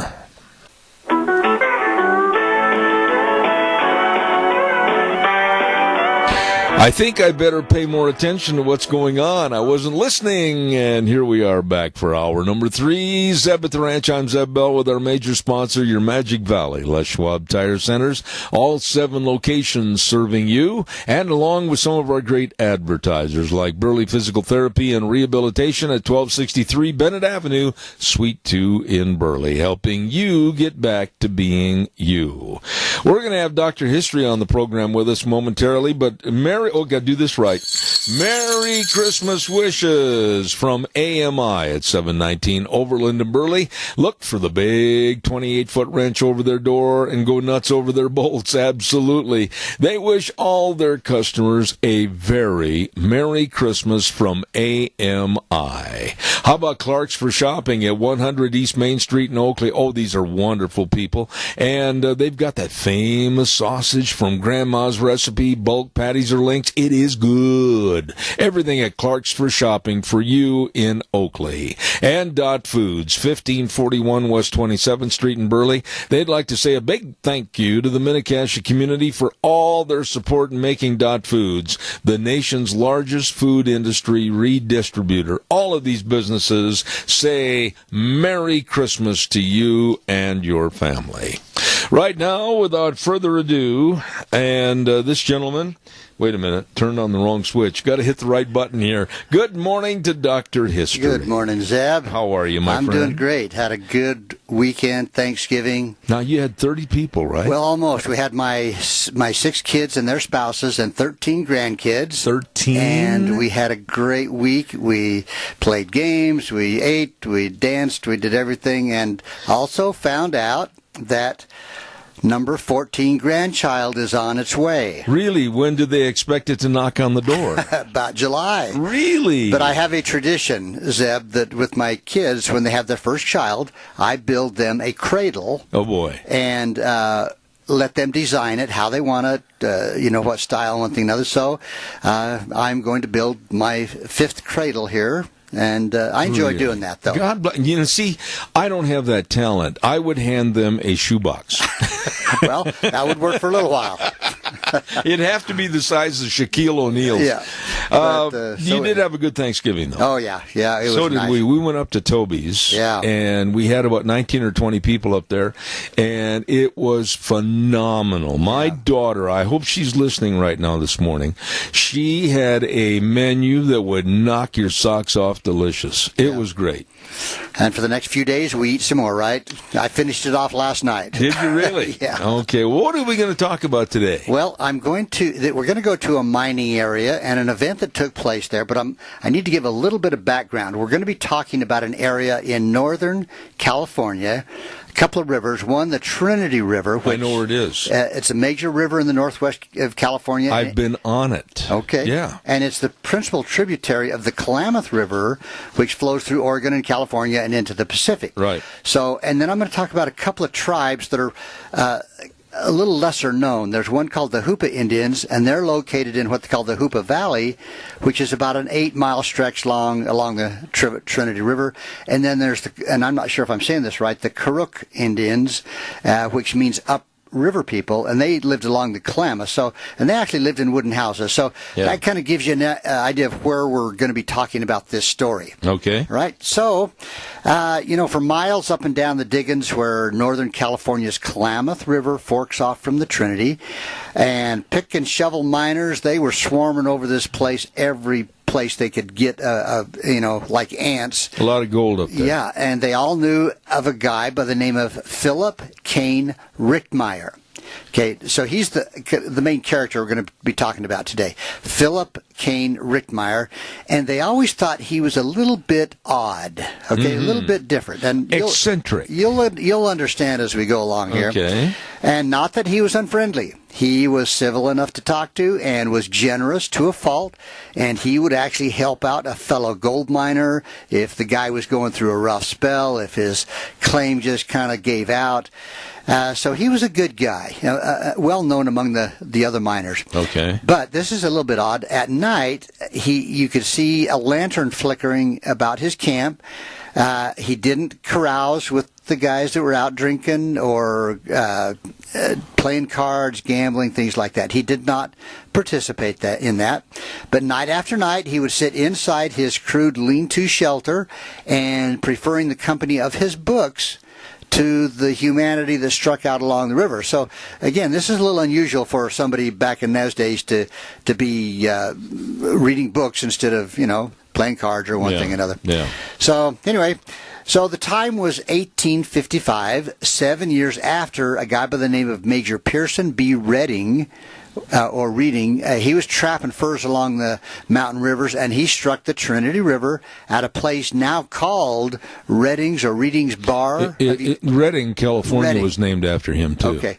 And anyway, he came upon the placer deposits, which started the gold stampede into the Trinities. Mm-hmm. Right. So, again, folks, this is right up near the Oregon-California border.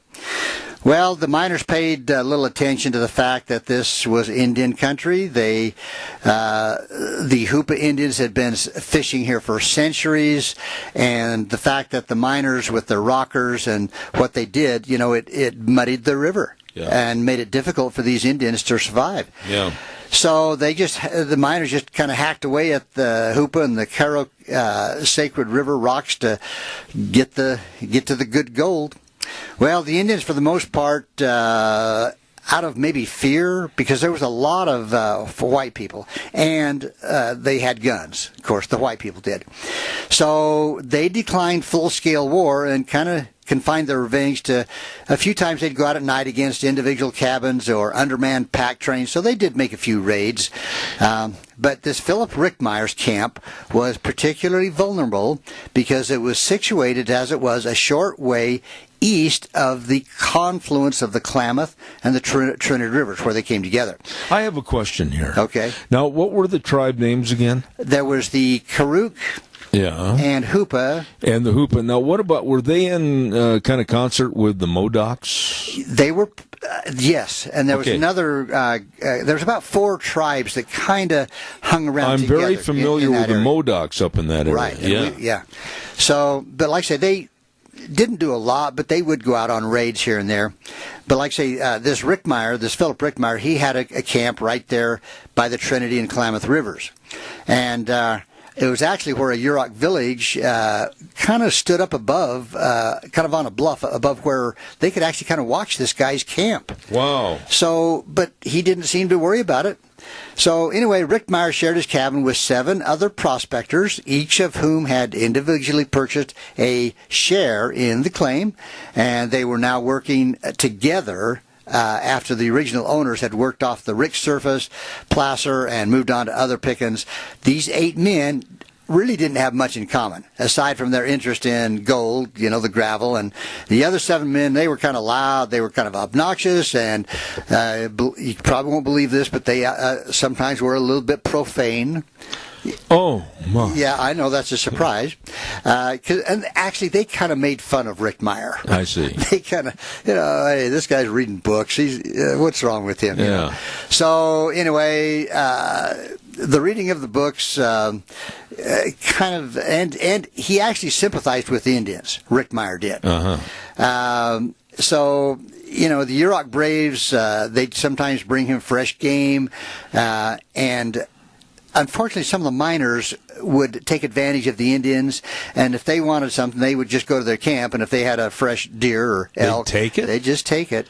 Woo. So, anyway, then came a night in June that kind of changed everybody's minds about what was going on. I see. So the plot thickens right here. Oh, my. Is it time for a commercial? No. Oh. So, picture this. It was a dark night when, as usual, Rickmeyer was lost in his reading, and his 7 companions were kind of drowsy drunk on raw whiskey and deep into a game of blackjack. About midnight, the camp's watchdog, a dog by the name of Old Bully. Old Bully. Started stirring from the floor beside Rickmeyer's chair. Mm-hmm. And his ears kind of cocked back, the hair on the back of his neck stood on end, and he began giving out kind of, you've heard these dogs, they're kind of a throaty, sort of a growl. Oh, yeah, Ruby does it all the time. Yeah. And the 8 men all came to the same conclusion and exclaimed, the Indians are coming. Yeah. Well, they turned out the lights, they grabbed their guns, and they went outside and crouched behind some boulders outside the cabin, and they were waiting in the dark to surprise their attackers, which they supposed would be Indians. Yeah. Well, an hour passed. Rickmeyer's companions, now somewhat sober after being out in the cold, cool air. So they were getting more and more itchy-fingered and trigger-happy, and the dog kept up this nervous kind of pacing back and forth. Yeah. So Rickmeyer decided to take the initiative. So he said, "Come on, boys." He said in a low voice, "Old Bully keeps pointing toward the river. Those Indians must be on the other side. If they don't come to us, let's take the boat and cross over to them. It's almost moonrise. It'll be too late to surprise them soon." In other words, it was still dark before the moon had come up. So it was, and as the moon comes up, obviously it's going to... Well, I thought Rickmeyer was a friend of the Indians. Well, he is. Oh. Okay. So they were moving as quietly as they could. They launched the boat, and they put Old Bully, the dog, in the front of the boat to kind of smell out, the way. And they set their course for by watching the dog. Well, the river was still kind of swollen from spring rain, so that a crossing was kind of dangerous, even by daylight, and more so at night. Well, the current was swift and full of these little eddies and one thing and another, and the dark in the dark, there was no way of knowing the location of the like rocks that were submerged or trees, snags, and one thing and another. Well, by the time they had got their way across 50 or so yards of water, they were feeling with their oars. It was getting light enough to make out the outline of objects along the shore that they were headed to. Well, old Bully the dog didn't seem interested in landing. His growls and whines indicated his concern was downstream. So, with the dog as a pilot, they inched their way along the river's edge until they could barely discern a white blur of something entangled in the branches of a fallen alder tree. Well, one of the miners leaned forward to investigate, and he said, quote, "It's a body." And kind of uneasily, he said, "Drowned deader than a mule," he says, and on closer inspection, he said, "It's a woman. A white woman." Wait a minute, you really got me confused now. So there was something across the river. Yeah. And they thought it might be Indians, but as they got over there, but it was a dead body, a woman in the water. Yeah, right on the right next to the shore, caught in a tree. So anyway, the Indian scare kind of got forgotten, and the guys in the boat pointed the boat around to where they could lift the body over the side, and they began to inch their way back across the Klamath River, and their nervous chattering kind of roused the neighboring camps, other miners along the bar, and by the time they reached the shore, they had a pretty good crowd of guys waiting there. These other miners. So they made it back to their side of the river. But there were enough volunteers to help hoist the corpse out of the boat and provide a good procession back to the cabin, where they laid this form out on a table, improvised by two crude benches. Now, the sight of a woman of their own kind was pretty much a rare thing in those wilderness camps, and that even death, her presence was enough to kind of get the guys talking. And by they didn't know who she was. No. And by morning, there was a long lineup outside the cabin door waiting to just get a glimpse of this lady that had drowned. Well, the biggest shock came when they discovered their find. The woman was not only a white woman, but a young, very beautiful, and richly dressed woman. And from the obviously expensive jewelry she's had hanging from her ears, and her just a delicate shoes, her whole wardrobe indicated that she was a lady of refinement, not just somebody that was. It had to be somebody that had money at one point. Yeah. Anyway, it was entirely out of place in this atmosphere of the mines. And they said, "She looks like an angel fallen from heaven." And someone whispered, and the word was rapidly passed back over the shoulders of the men outside. It was just an amazing thing, okay? Now, early the next morning, the miners held a council, for by now all of the men felt an important stake in this affair. They felt like this is something very important. Now, Rick Meyer was obviously just left her laying on the benches. Well, no, she's in a cabin on a bench. Okay. Now, Rick Meyer was obviously the most refined of the lot, and the men, by kind of unspoken agreement, began to look at him for leadership.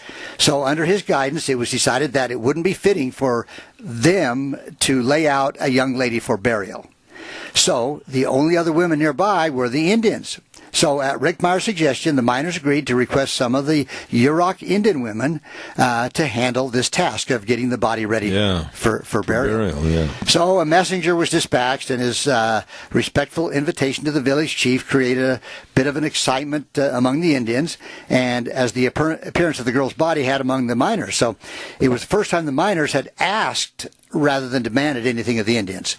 So, as I mentioned before, sometimes they just go take from the Indians. This time they went and asked, "Could you please come and help us with this situation?" Right. So, once convinced that this request was sincere, the Indians fell into the spirit of the occasion with as much excitement as they could. The Yuroks were well acquainted with the treachery and unpredictability of the river that lived. They thought this river was actually possessed. They thought the Klamath, they called it the Red Devil, in fact. So they thought the river was possessed.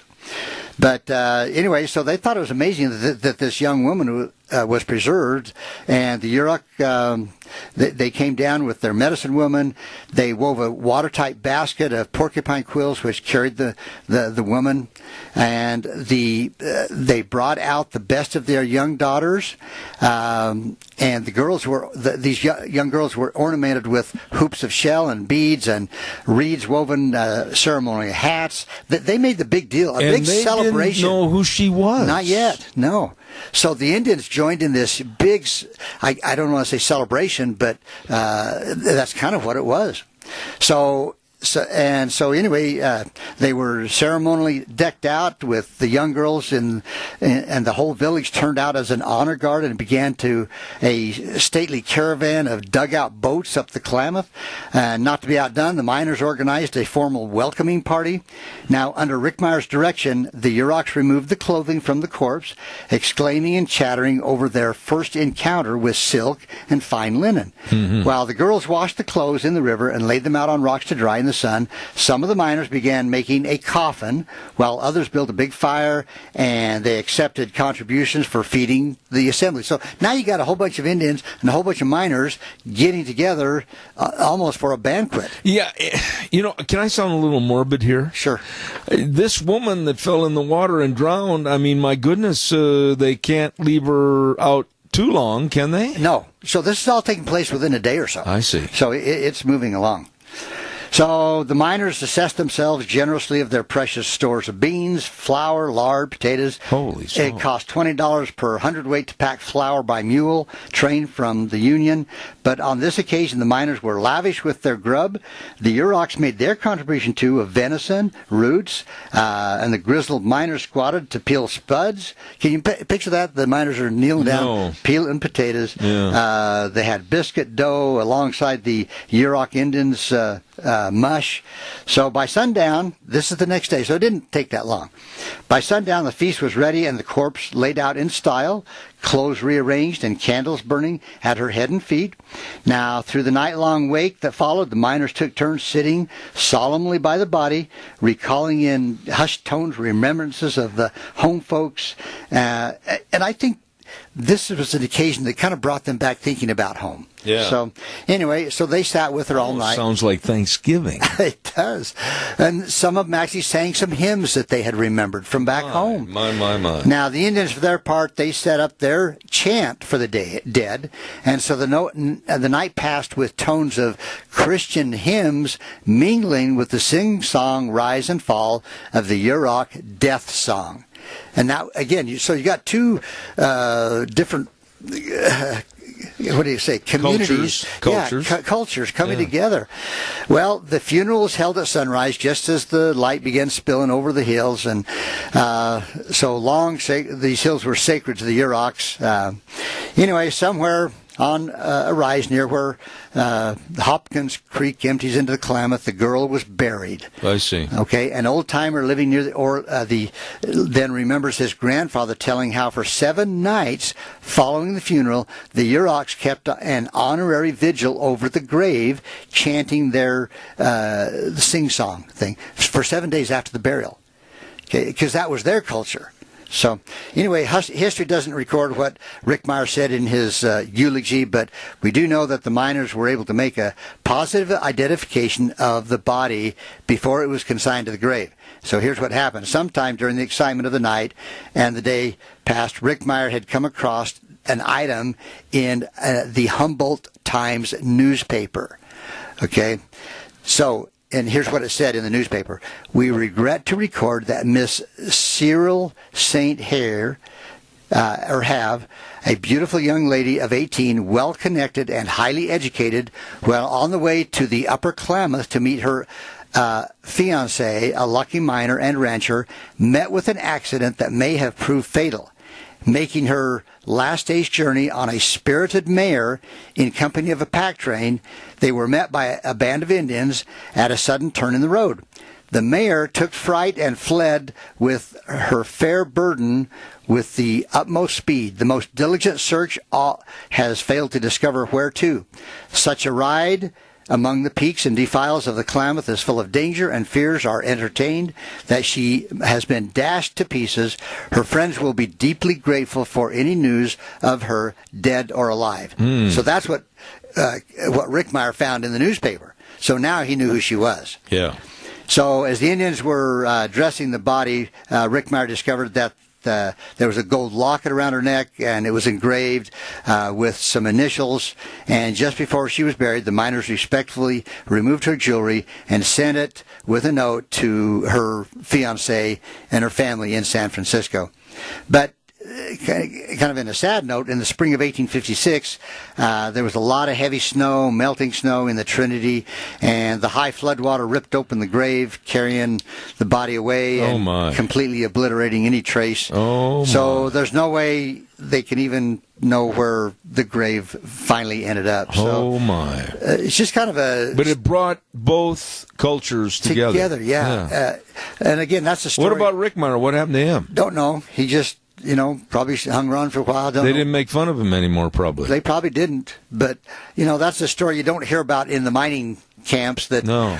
It really civilized them. It did, and... Again, I think a lot of them started thinking, okay, here's this beautiful young lady, and they might have thought, I've got a beautiful daughter or a beautiful wife back home, and if something happens to her, I would hope they're taken care of. Kind of what we were talking about earlier. Yes. Yeah.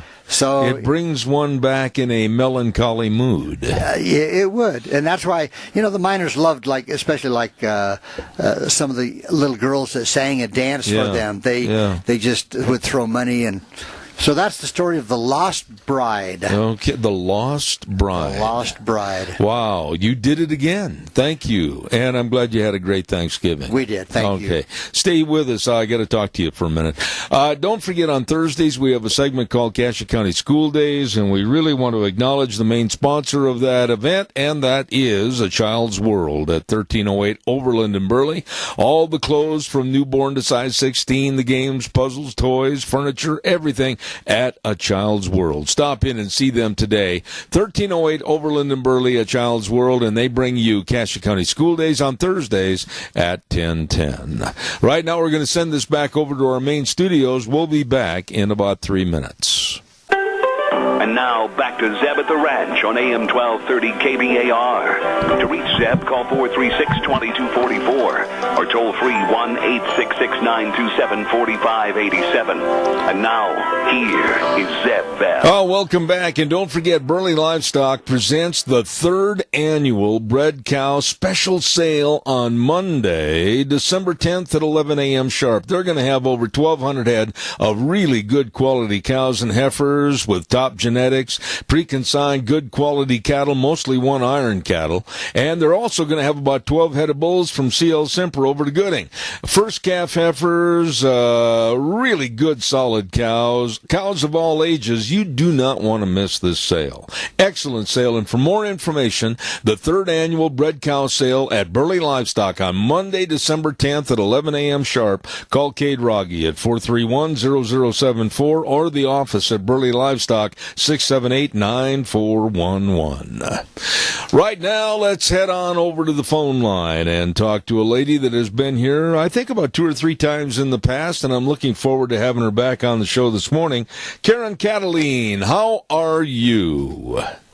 I am doing great, Zeb. Always great to talk to you. Did you have a good Thanksgiving? I had a wonderful Thanksgiving, kind of a Western tradition Thanksgiving up at my daughter's, and we had about 20 people up there, and we had turkey and ham and all the trimmings and lots of pie.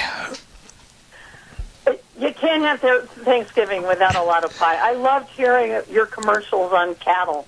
That's great. Well, thank you, Karen, and I'm really excited to hear about your thoughts. Now, I'm going to just state my case here, and I want you to jump in and tell me if I'm wrong.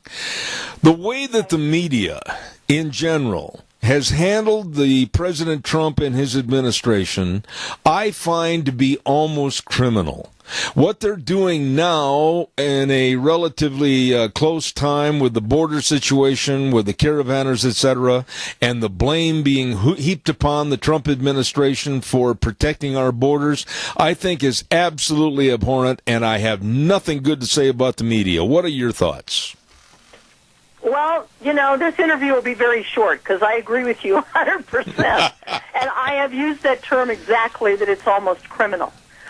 When they got so appalled that Donald Trump was calling them the enemy of the people, and it's so fascinating that they think they're beyond reproach. Anybody who's beyond criticism, you should be very, very concerned about if you're not allowed to criticize. Isn't that paradoxical that we're not allowed to criticize the people who claim that that's because we have a First Amendment in this country. It's crazy-making stuff. And I think what they have done really does constitute, in many respects, not across the board, criminal, I was going to say, enemy of the people, because they are putting out inciting information. They're putting out false information to overturn an election. That's serious stuff, Seth. Well, Karen, it's not only that, it's also very It's almost inciting a riot. It's almost inciting a crime. Yeah. These people, whether it's Jim Acosta with CNN or the absolute clueless buffoons on MSNBC and others, they have never said, in my knowledge, a good word about Trump or his administration and some of the good things that have come out of it.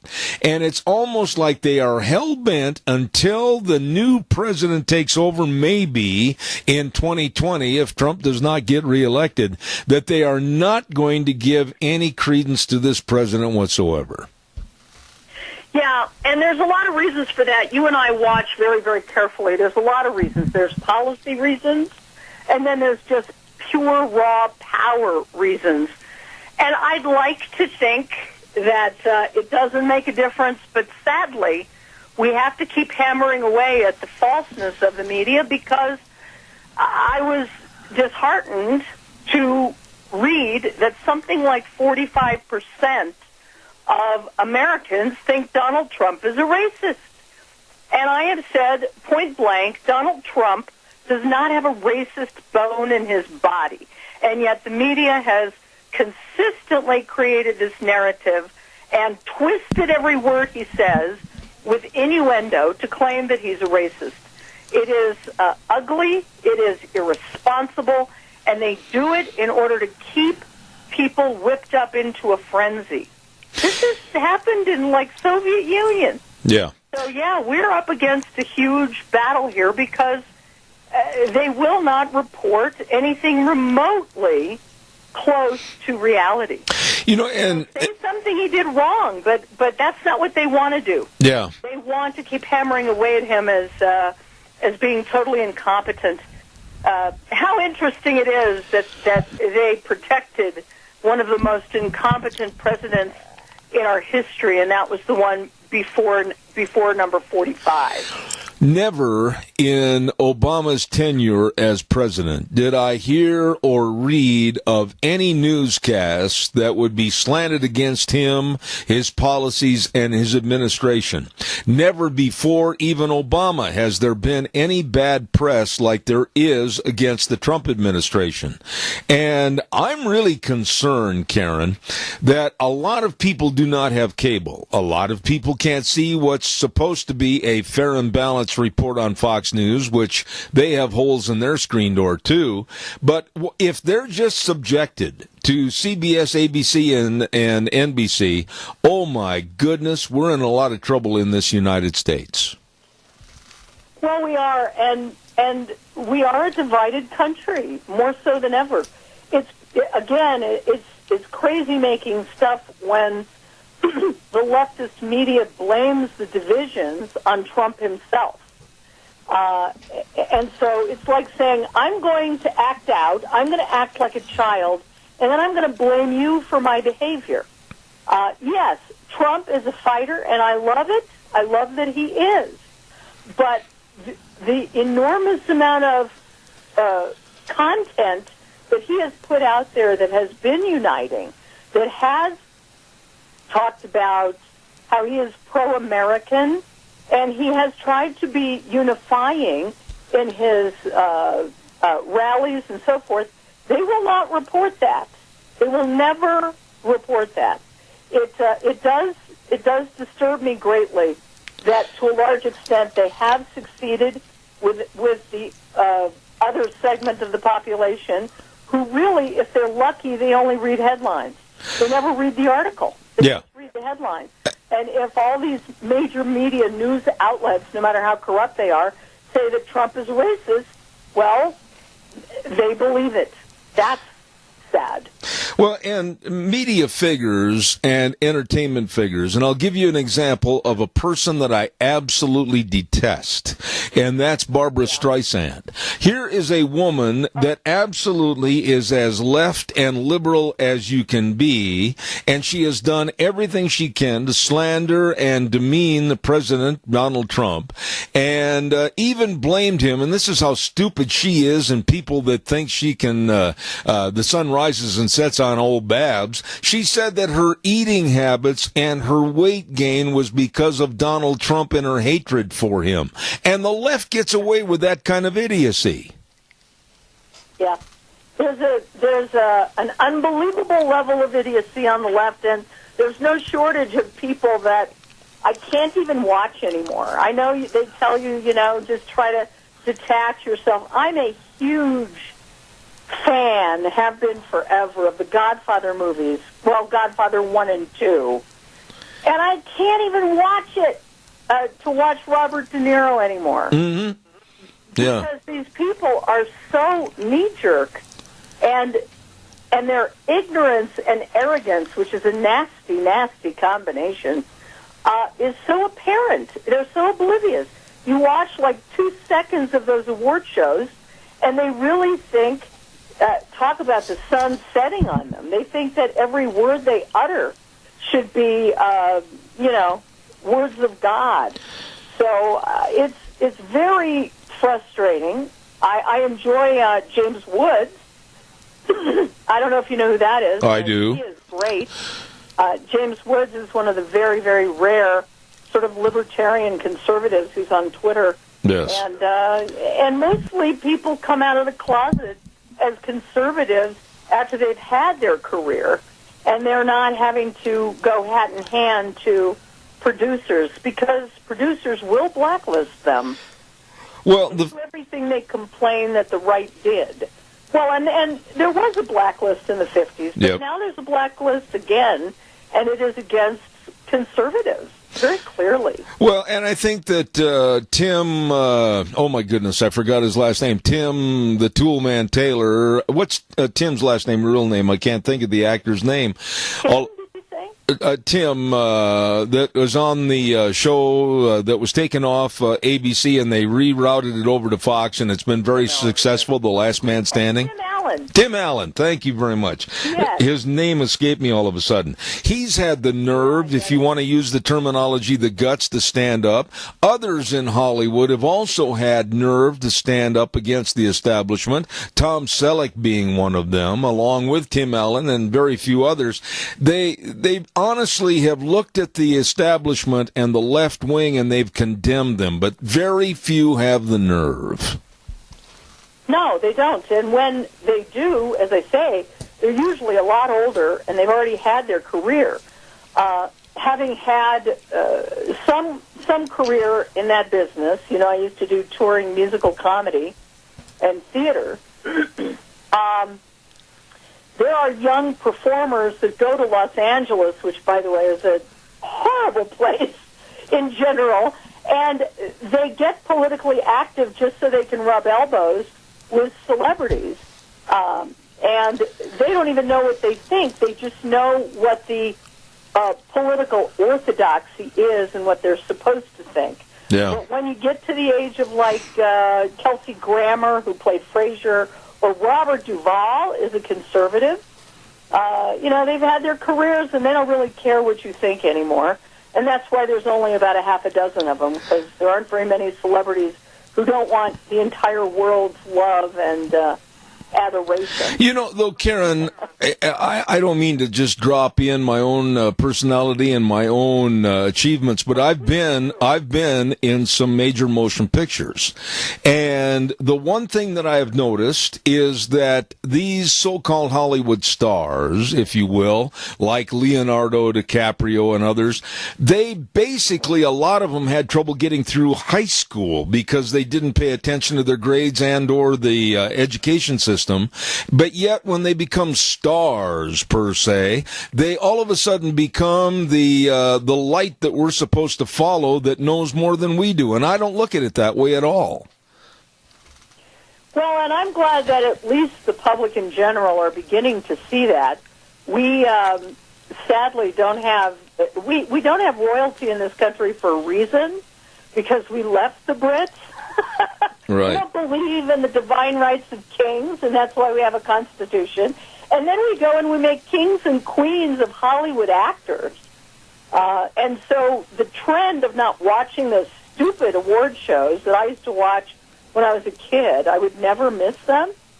The very idea that people who live this pampered pooch life should then go to 5 different award shows where they are constantly put on pedestals even more than before, right, and applauded is preposterous. They live in a bubble. Yeah. They don't know what the people who they're supposed to be entertaining even think. They don't know. And furthermore, they look down on those people, and that has become clear. So that makes me happy, because they look down on the people that pay the tickets to see those stupid movies. And I think some people are saying, you know what? I don't think I'm going to do that anymore. That's exactly right. We have a caller with a question and a comment. Go ahead, caller. Quickly, you're on the air. Thank you. I apologize, sir. They hung up. Oh, okay. Well, thank you. Karen, this mindset of the news and the warping of the news just to satisfy the left, I just really am afraid that we're not going to go back to reality. We're not going to go back to the old feeling of promoting the news without an opinion. This is what scares me. The left is running rampant right now. The Huntley-Brinkley days are over as far as reporting just the news. Would you agree on that? Yeah, I agree with you a lot, Zeb. And I think that the young people who never grew up with those guys, most of whom were liberal, but they at least kept it quiet. Yeah. Like Walter Cronkite, he was a liberal, but he didn't put it in our face every day. The young people do not know the difference between commentary and reporting. They think it's all the same.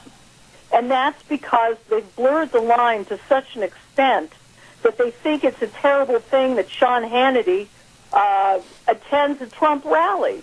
Well, Sean Hannity isn't a news reporter. Sean Hannity is a commentator. That's right. It's very clear that he has an opinion, like you and like me. I'm not trying to be a reporter. I'm putting forth commentary. Well, the left, they would go after a fly if that fly was endangering their political propaganda. But it's it's up to us, Zeb, really, why what you do is so important, because it's up to us to continually explain those boundaries, the boundaries of reporting. What's the context? What are you trying to achieve? That doesn't get taught in schools because they're too busy indoctrinating them. Absolutely. You know, going back to the 50s and 60s, and I'm showing my age here, but the old Dragnet TV show where Joe Friday would say, "Just the facts, ma'am, please," that's what needs to be taken up again in our newscasting today. Just the facts, please. Yeah. Well, and they go to journalism school to learn how to, today, and even in the last several decades, this is coming home to roost, they go to journalism school to change the world. Yeah. Well, if they want to change the world, let them run for office. If they want to change the world, let them get on a soapbox. But like most things, and this is going to sound terribly harsh, and I hate to tell you I don't care that much, like most things, the left twists things to their own advantage. That's right. And if it's to their advantage to blur the lines between good and evil, which, by the way, I just have a piece out today in Town Hall about how the argument of a good guy with a gun can stop a bad guy with a gun, why that argument doesn't work with the left. And they can read it on Town Hall. And it's mostly because the left doesn't believe in good and evil. That's right. So how can they accept that a good guy could stop a bad guy with a gun? You know, they've been working to blur these lines so completely that we're all just all the same, don't you know? Absolutely. All the same. Just like sheep, and that's exactly what the left wants. And they want that 7-letter word, control. I think you'll agree with that.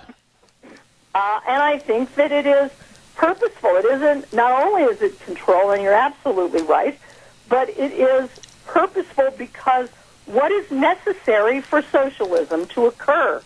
That deadly thing that young people don't think is so bad anymore, which is also heartbreaking, that they're not appalled by socialism. They don't know how dangerous and how murderous socialist regimes have been. What's necessary is to get rid of guns on law-abiding citizens, get rid of God, of course, and to make believe that everybody is exactly the same, except for the party elites that set everything up the way they want in their utopian image, which usually, as we all know, turns into a hell. It's not utopia at all. We have a quick call, and a caller, I'm going to warn you, I've only got a minute left in this segment, so really fast. Go, please. Well, it always boils down to what the people know. A government of the people, by the people, for the people won't work if the people don't know. And the millennials are so woefully distracted, uninformed, willfully ignorant, whatever it is.